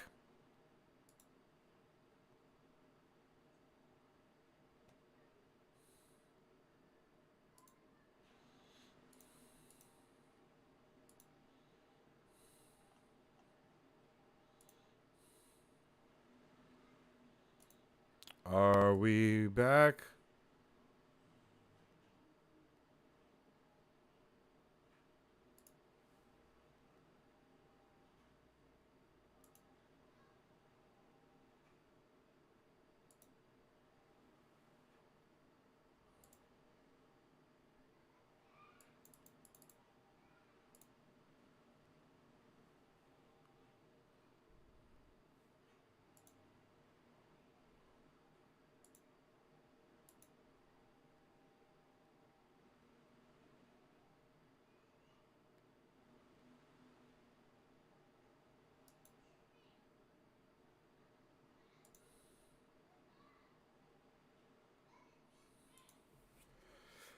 Are we back? Are we back yet?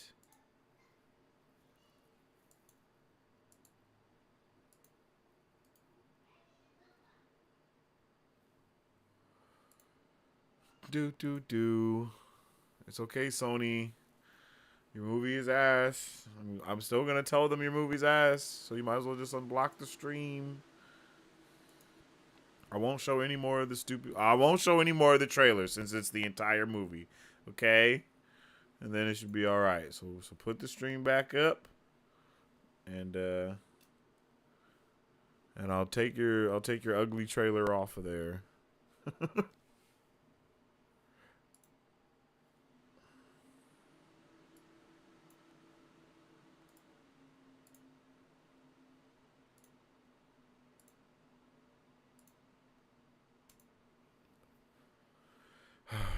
Are we back? I think we're back.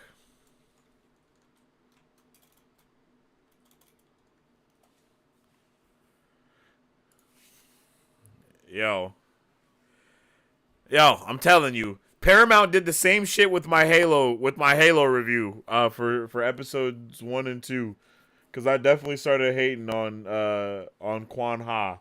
I was tripping, but they were like, nah, bruh. And you know what they did? They manually copyrighted my video, and they only copyrighted the specific part where I was talking shit at. That's the only part that they copyrighted. I was furious about that shit. I'm not gonna lie. I'm still a little peeved. I'm not gonna lie. That has me a little pressed. Where was I? Let me get back on track. Where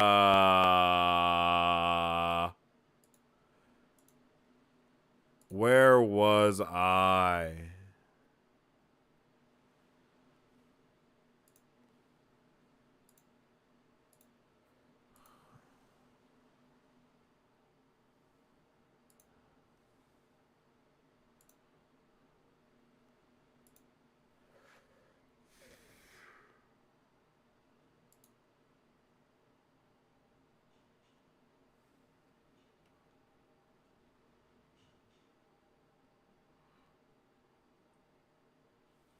What the hell was I saying, yo? Spoiler alert. That's what I was saying. It's a spoiler. Okay. So small spoiler alert. Not a huge one. Just a minor alert to spoilers if you don't want none, okay? Just minor spoiler alert for Madam Web, okay? Just so y'all know. Nothing huge, okay? So as long as this is up, I will be talking about the minor spoiler, and then when I am done talking about it, I will remove the picture right there, okay? All right. So the minor spoiler is this. Okay? I will use the thumbnail that I made as a reference. All right, so you see this thumbnail that I have right here? There is a reason why I am very frustrated and why I chose this specific picture, right? There is a reason I chose this specific picture. And that reason is because, believe it or not one time in this movie do we actually see our characters as the superheroes doing anything. Like, we don't actually see that happen one time. Like, the things that we see in the trailer of them being spider people are actually visions that the villain is having. So those moments, we never actually see that shit happen. Like, we don't ever actually see them as spider people in action. Not one time. Not one time. Let me say that again. Not one time. We get like, and then at the end of the movie, we see them do a team up where they all stand together in their suits. And guess what? That shit is also a Vision. So the characters that we actually are rocking with in this movie are not ever actually the superheroes. Once. Like, literally, in the entirety of the movie. Everything is Visions. Everything is Visions, yo. You remember how Sweeney Todd, I'm sorry, I keep calling her that. Sydney Sweeney came out and said, oh, everything I saw in the comic was her upside down, so I really fought to get her upside down in the movies a lot, to be upside down because she was upside down. Yo. It happens once. Because we only see her in that outfit 2 times. We only see her as the spider person twice. 2 times. 2 times in the whole movie do we see these motherfuckers that are supposed to be spider people as actual spider people. We see the fucking villain in the costume more than anyone else. And they refuse to swing with webs. I don't understand what Sony is on with not swinging, bro. Why doesn't Venom swing? Is it cause, you gotta see Spider-Man to think of swinging, huh? No one else is gonna think of that, huh? Come on, G. What? We had 5. We had 5 spider people in this movie. 5. I don't know any of these girls' names and who they're supposed to be other than Madam Web. I'm sorry. I can't think of it off of the top of my brain because I am so peeved, bro. Like, I had hopes for this movie. I really did. I had hopes. I did.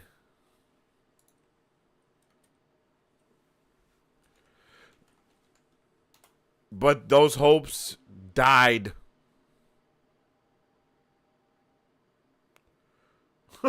The hopes are dead. People really talk about the MCU is dead. No. The Sony Marvelverse is dead. That's what's dead. Like, let's stop what is it called?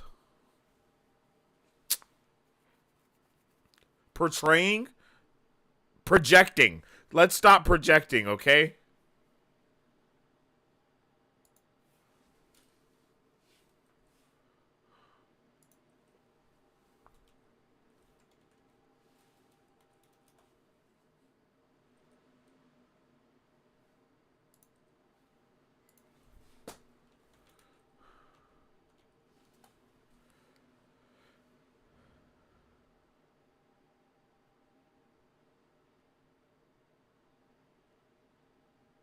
Yeah. So we got Julia Carpenter, Anya Corazon, and Maddie Franklin. Okay? So Spider-Woman.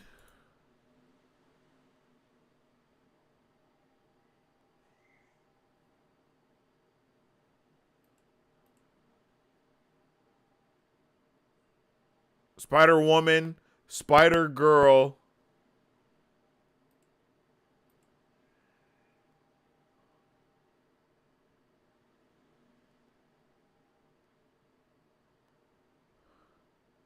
okay, 2 Spider-Womans. All right, so the one with the 8 legs, I'm going to call Iron Spider-Woman, all right? So Spider-Woman is Julia Carpenter, who's Sydney Sweeney. And then the one in the middle is Spider-Girl, and then the one on the end is Iron Spider. Iron Spider Woman, right? So, bruv, I cannot stress enough how bad each one of these characters are, and I know these actors aren't bad actors. Do you know what I'm saying? Like, this movie was bad, and the actors aren't bad. You know? Like, and that's sad. I feel sorry for them. I could not tell you why. Everything about this movie is weird as hell, and it's stupid. Every single thing about this movie is very dumb, except the 2 or 3 things that are not very dumb. And it does the conveniency thing in a bad way, right? We talk about how conveniency can be done in a good way, right? Oh, all these characters just so happen to meet up together because the plot leads them here and da-da-da-da-da-da-da-da. Yeah, this movie, it tries to do that, but we don't get any backstory. Like, bro, this movie was 50 Shades of Madam Web. And what is Sydney Sweeney from? Euphoria. Yeah. Euphoric shades of Madam Web. That's what this movie was. Literally, no action. It was like a soap opera. It was like watching Gilmore Girls. Like, and I'm not even if you guys know what type of person that I am as a reviewer, you know I don't shit on projects like this, man.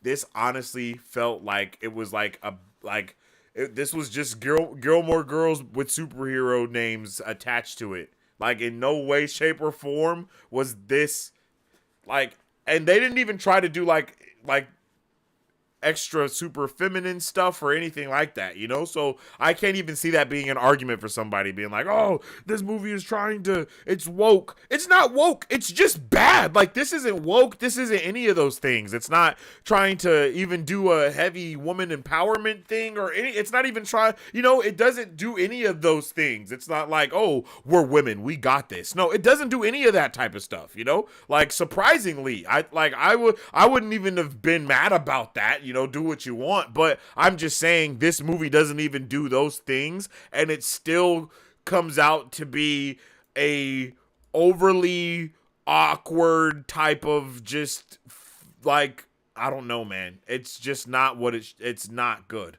It's not good. It's not good. Like this dude, we see him so much. Look. Okay, last spoiler. Look at bro, right? You see him? Do you see how his hair is hella gray? You see that? His hair is hella gray like that because this is a vision of the future. And the way they let us know that this is the future is by putting bro in a white wig.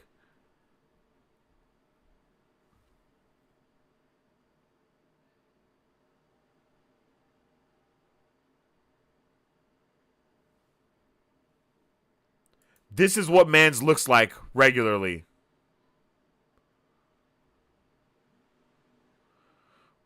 But I guess in 30 years,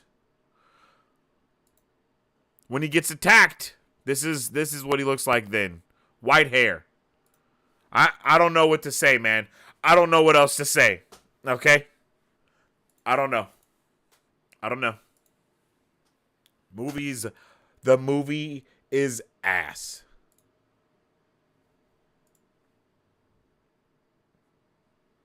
Well, look at that. I did know what to say.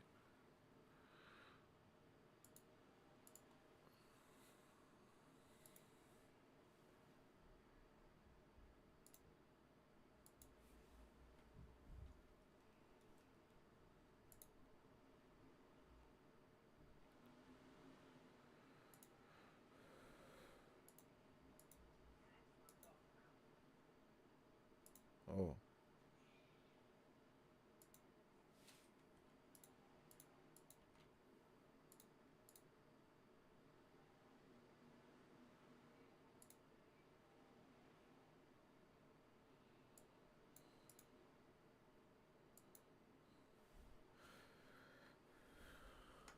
And then just to put a nice little bow on all of my thoughts and whatnot about this, here you go.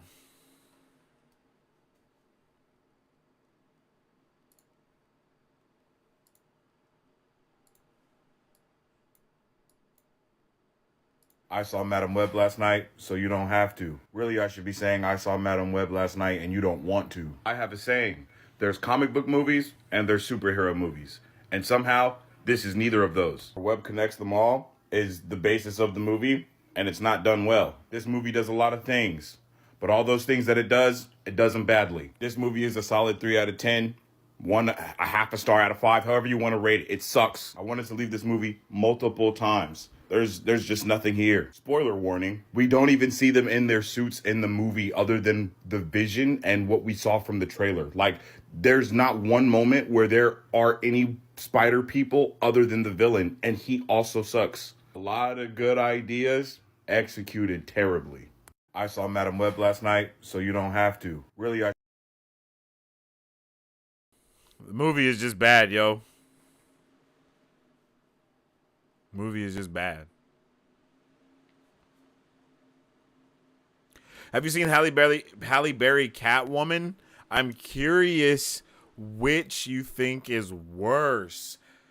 This movie is worse than Catwoman 1000%, and it's not even, I don't even think it's a hard question. I mean, I'm pretty sure there's at least action in Catwoman, right? Like,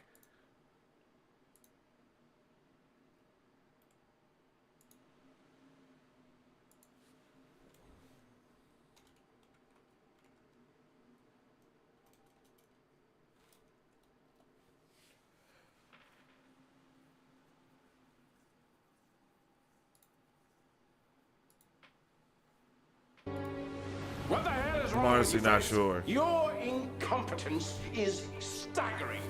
All my life, I felt powerless. I've never stood up for myself.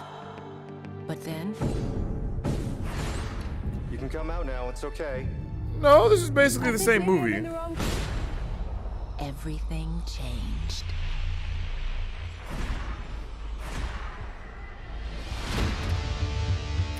Actually, this is literally the same movie. You were reborn by accepting all of who you are. Yeah, Madam Web I think Madam Web is worse than this. She's very self-confident, almost angry. I'm sorry, what was that? Allergies? This person doesn't like to play by all the rules. Yeah. Amateurs. Yeah, Madam Web is way worse than this. Because there's action and shit in this, yeah. Look at that. Catwoman. You heard of her? Oh yeah. Hot. Black leather. Whip. You're gonna look like a cop killer. I might not be a hero, but I'm certainly not a killer. Put your hands on your head.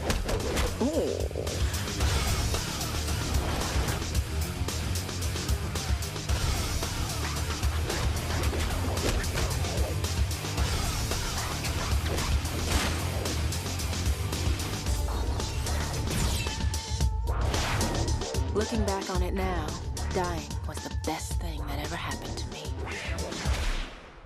Yeah. Yeah, actually, Madam Web is worse than that. Yeah. And at least there was action in there. She was in the actual suit a couple times. She took down some bad guys and stuff. Yeah. But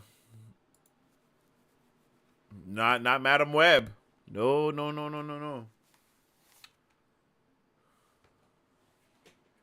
Yeah. And for some strange reason, Isabella Merced has the most minuscule part in this movie. Like, she honestly didn't need to be in this movie, and I was kind of sad about that. Isabella Merced has been cast as Hawk Girl in James Gunn's DCU, and so I was kind of excited to kind of get to see a little bit of her acting chops here because I don't know anything about Isabella Merced, but that didn't happen. I got to see no acting chops. And Mike Epps is in this movie. Like, there's so many interesting choices that this movie does. Like, I don't know. I don't know.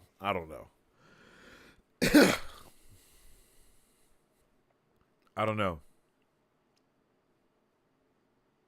Super weird. And he's like a fire chief or an EMT chief. I don't know what the hell was going on. I won't tell you a lot, but I'll tell you he was at the beginning of the movie, but that motherfucker wasn't at the end of it. That's all I'm going to say.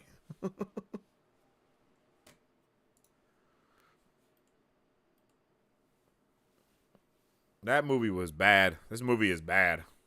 Like, worst movie ever. Bad. Like, this movie takes the cake for being just terrible. And then, you know, Thor Love and Thunder is second behind that, you know?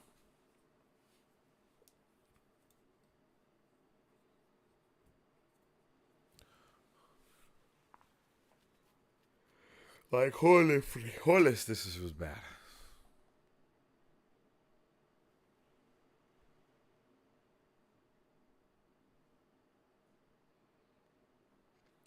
I'm very lenient. I like the Ben Affleck Daredevil movie. I like Elektra, and I don't like Catwoman.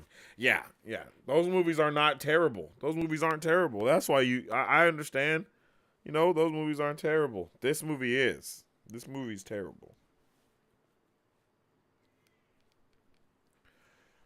We don't even get an explanation as to where, like, what anything is going on. Like, we don't know anything. Like, we don't know why the villain is, like, rich. Like, we don't know what's going on, bro. And I mean, maybe they do tell us why the villain is rich. You know what I'm saying? That is, they do tell us that. But it's like, not, it's just like, what? Where did he get the Spider-Man suit? Don't know. Like,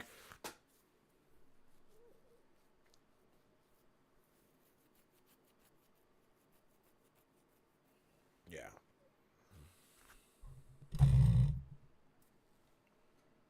I don't know. I still love Love and Thunder. Yeah. I know you guys loved Love and Thunder. But ain't nobody gonna love this movie.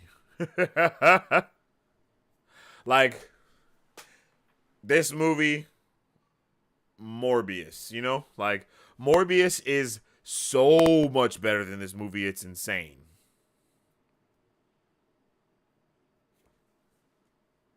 So much better. It's crazy. Morbius is so much better than Madam Web. It's diabolical. Madam Web is worse than Fantastic Four. Like, every Fantastic Four we have ever gotten, this movie is worse than it. Every superhero movie that has ever been created, from Kick-Ass to Wrench Guy, like, this movie is bad. This movie bad. So bad. Yes, Sony managed to top Morbius. Yep, they did it. Catwoman sits at like 11% on Rotten Tomatoes. Yeah, and right now, I believe Madam Web is at a 15. And that's opening weekend.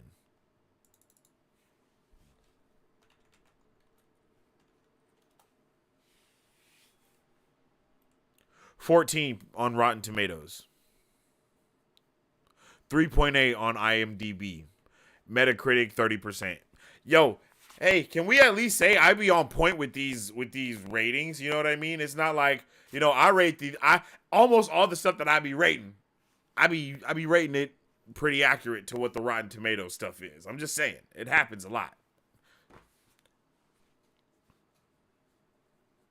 And y'all know I rate stuff on the first day. Speaking of rating things and stuff like that, go check out my Letterboxd account.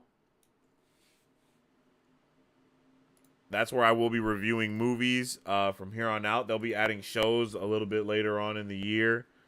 But definitely check out my Letterboxd. Oh no, it's not on this. It's on the other one. But it's okay.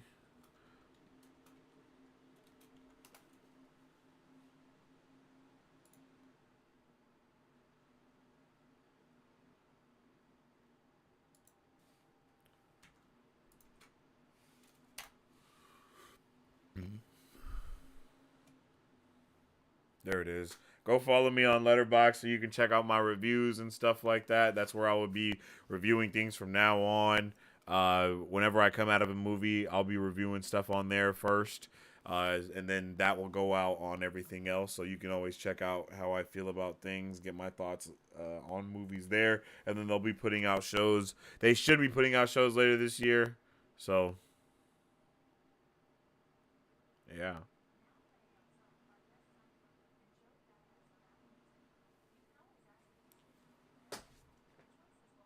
The hell?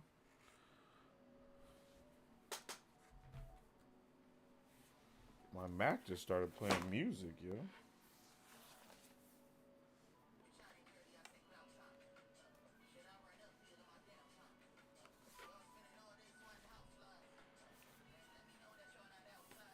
What?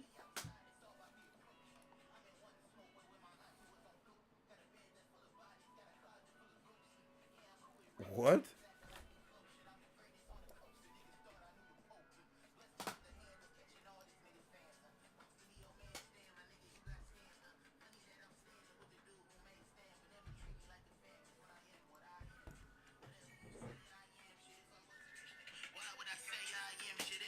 That was weird as hell.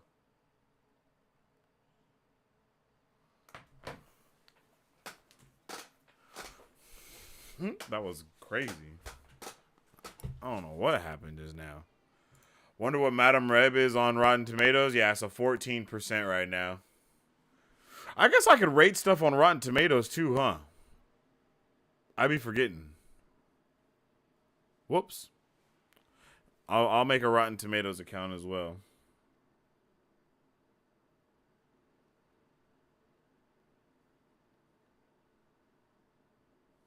I always forget about Rotten Tomatoes. Oh, do you gotta have Rotten Tomatoes on the computer to do that? Oh, that's kind of stupid. Oh well.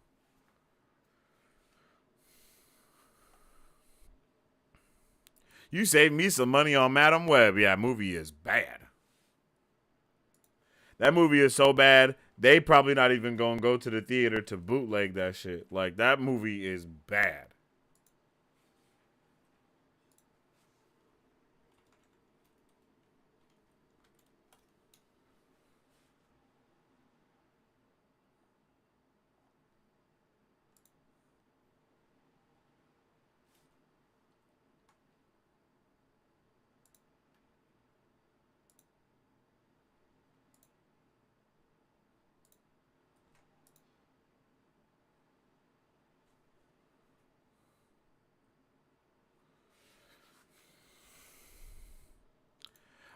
We still like you despite not liking Love and Thunder. We all ain't perfect. Yo, Love and Thunder is a bad movie, but it's fun. You know what I mean? It's fun. It's definitely a fun movie, but it's bad.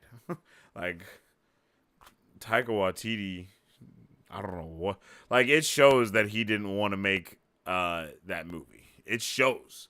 And I remember he came out and said that shit in an interview. He was like, yeah, I didn't even want to make the movie. I was done. So I just kind of put something together so I could be done with it. Like, I just needed to get paid. I needed a paycheck. Working for Marvel movies was just me trying to get a paycheck. Like, bro, what? I had tons of fun watching Love and Thunder. I don't mean to say it's good. Yeah, it's not good. It's fun, though. It's fun. He's a lot of fun. Did our boy dirty. They did our very dirty. Like, I already got animosity built up right now for Madam Web, so don't make me take it out on Thor: Love and Thunder again, okay? Let's talk about something else.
Who was my favorite character?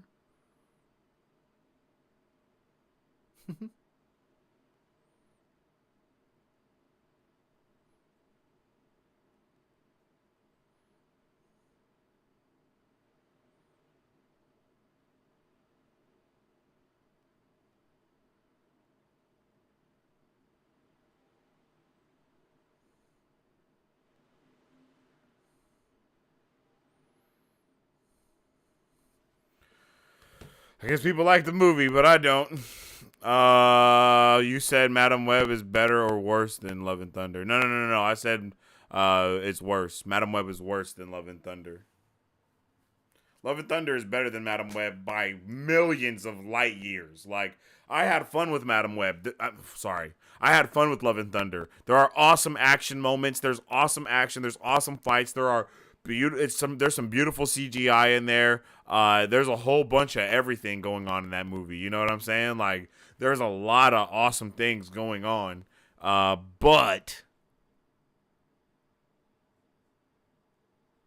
he's bad.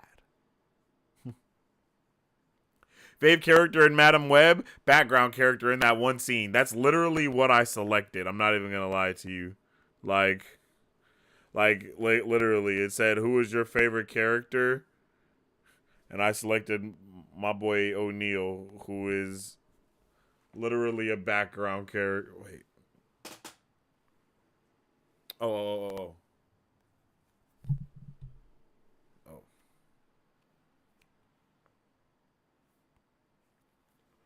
There we go.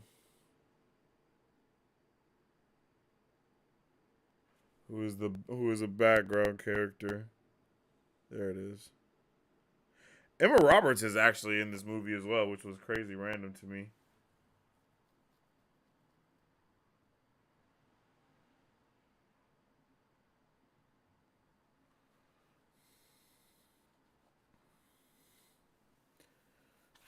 The movie was a little funny. Or the movie tried to be funny. My theater was packed and people were laughing and having a good time. So, more power to those people.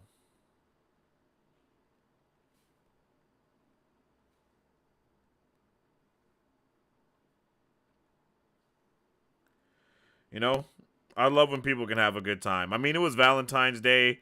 Theater's packed. People are out with their loved ones that they love. And hey, more power to them. Again, like,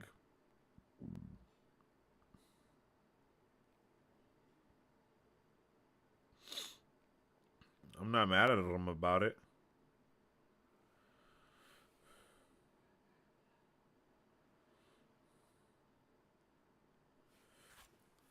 This movie was literally made for Valentine's Day. This movie was made to be a date night movie.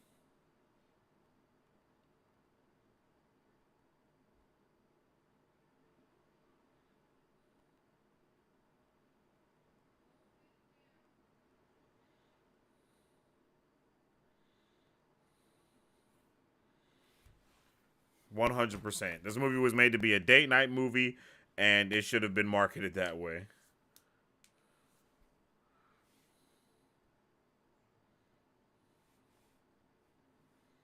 For sure.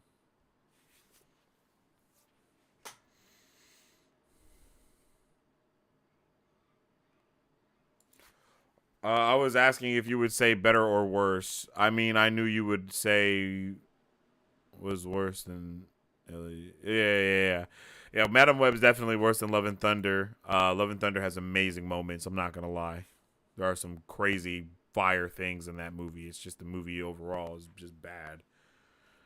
No one ever laughs at my theater. I think it's a Southern Baptist thing. I don't know. That's crazy. Yeah, people was laughing in my theater.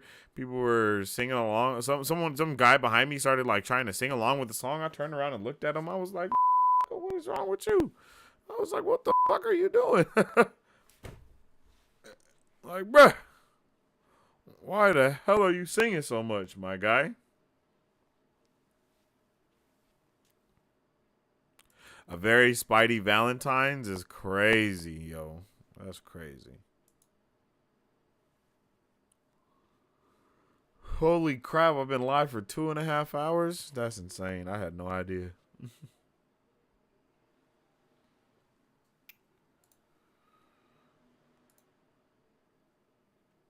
Well.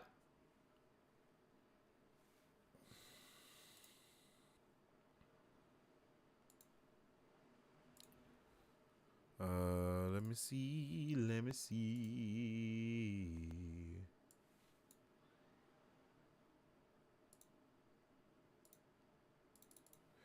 Oh my lord.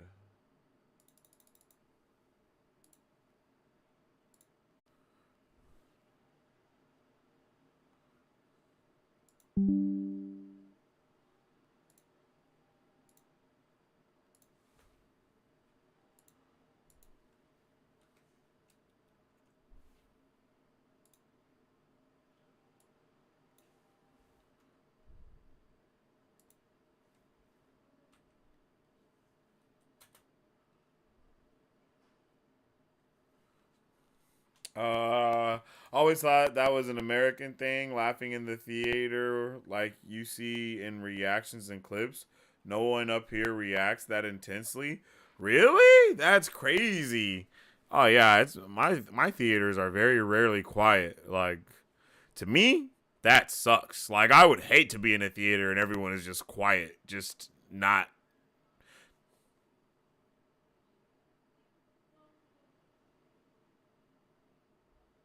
You know, that was a really funny movie, you guys. Like, hell no. Like, no. Hell nah. What you see is what you get, baby. I'm reacting, baby. I'm reacting to everything. I love it. Like, what? My theaters cheer for shit. Like, the theaters I'm in cheer. Like, they be like, yeah, like, woo. Like, when we see, like, what, Daredevil came on screen, there were audible gasps and cheers from the audience, like, for Spider-Man No Way Home. Like when we saw every Spider-Man come up on screen, audible cheers. People were standing up and clapping. Through Endgame, people were like, yeah, like, and like, let's fucking go. Like, it was going up. Yeah, it was going up.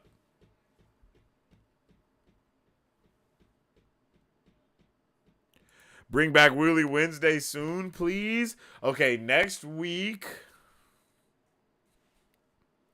I'm not gonna lie to you. The Wheelie Wednesdays are going to be, I think they're gonna just get harder and harder to do.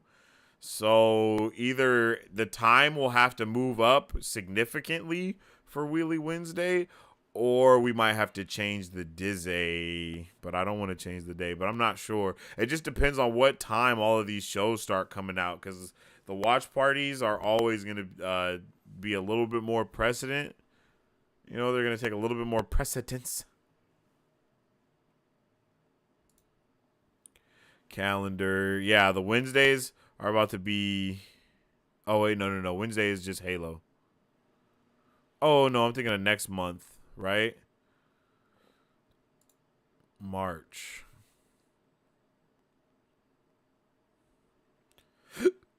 Yeah. Oh no, Invincible's on Thursday, but X-Men 97 is on Wednesday.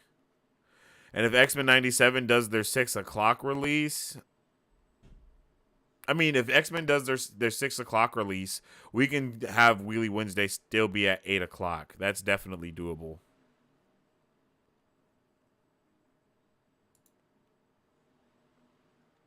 And I don't know if it's reoccurring or not. But Wheelie Wednesday will be coming back in March for sure, though. Now that I'm looking at the calendar and I don't see anything coming up on those Wednesdays, so nothing usually happens on Wednesdays. It's very rare, and if it does happen on a Wednesday, it's usually Wednesday midnight because stuff comes out Thursday. You know what I mean?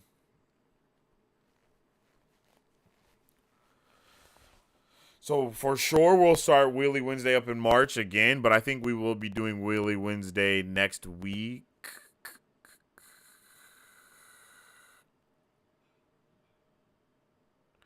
Because Avatar The Last Airbender is next week. On Wednesday. At midnight, though. So we're not doing Halo next week. We're doing Avatar: The Last Airbender, and we're binge watching. We're doing the binge watch party for that next week, so make sure you guys tune in for that.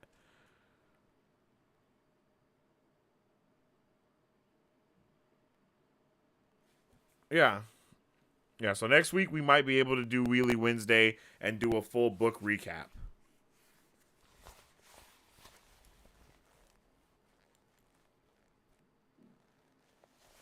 Yeah, that's definitely possible.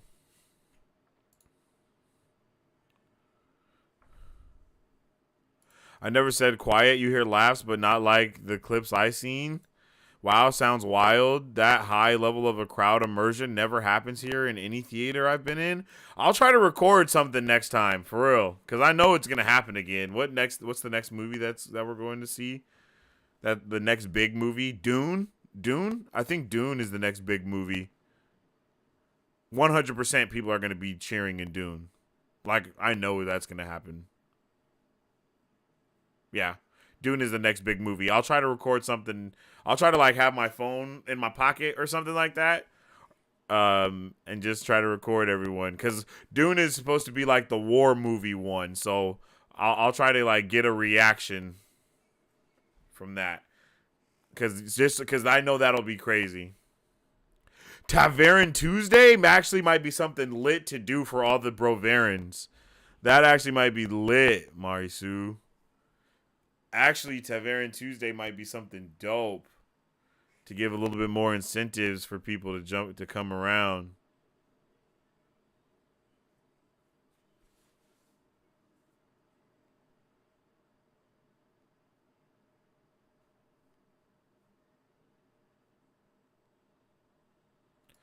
Deadpool? Yeah. People will cheer. I'll definitely record something for Deadpool. People are going to go insane for Deadpool. Like, just watch. Like, you're gonna that's a good one. That is a good one. People are going to lose their shit for Daredevil. You're gonna hear the whole theater clap. You're gonna hear the whole theater cheer. You're gonna hear people shouting. Like, for sure. Someone's gonna whistle. Like, all of it. Yeah. And you know what? It's actually, that's hilarious to me because that means you guys get a completely different experience because think about how certain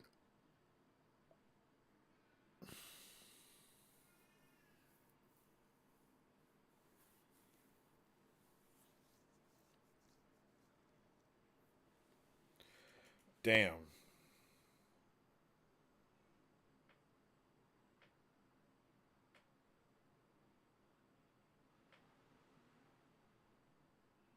I lost my entire train of thought. Sorry. Cali theaters are something else? Yeah, facts. They really are. They're lit. They're amazing. Thanks. I would love to see that movie reaction. Man, Yo, yeah. Lit. I'm going to do a TikTok about, I'm going to do a story time TikTok about when I went and saw Avengers. And I think it's going to be pretty hilarious, hopefully. If I do it right, that is, if I can execute it properly. The TikToks that I've been making have been doing pretty good. You guys should definitely check out the TikToks and everything if you haven't already. And you know what else you should check out? My book. 6 nations divided. How the gods envisioned the lands of Gafora, where nations must praise their gods individually. Inguvu, the god of power, Altira, the goddess of reality, Akasha, the goddess of space, Akaili, the goddess of mind, Nafasi, the god of time, Isarin, the god of soul. Each god bestowed their name and universal property to their nation through the blood of their land. Diligent praise to these gods, along with the blood of the land, allows the inhabitants of Gafora to wield the universal property of their god. These inhabitants are called gifts. It is forbidden for these nations to fraternize with one another.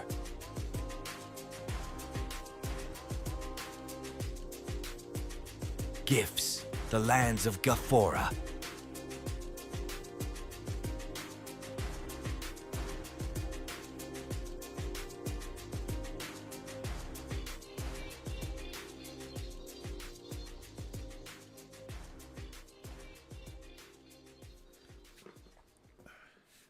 That is right. I am now taking in alpha readers for my story, Gifts, the Lands of Gafora. And this is just for the first 5 chapters of my story.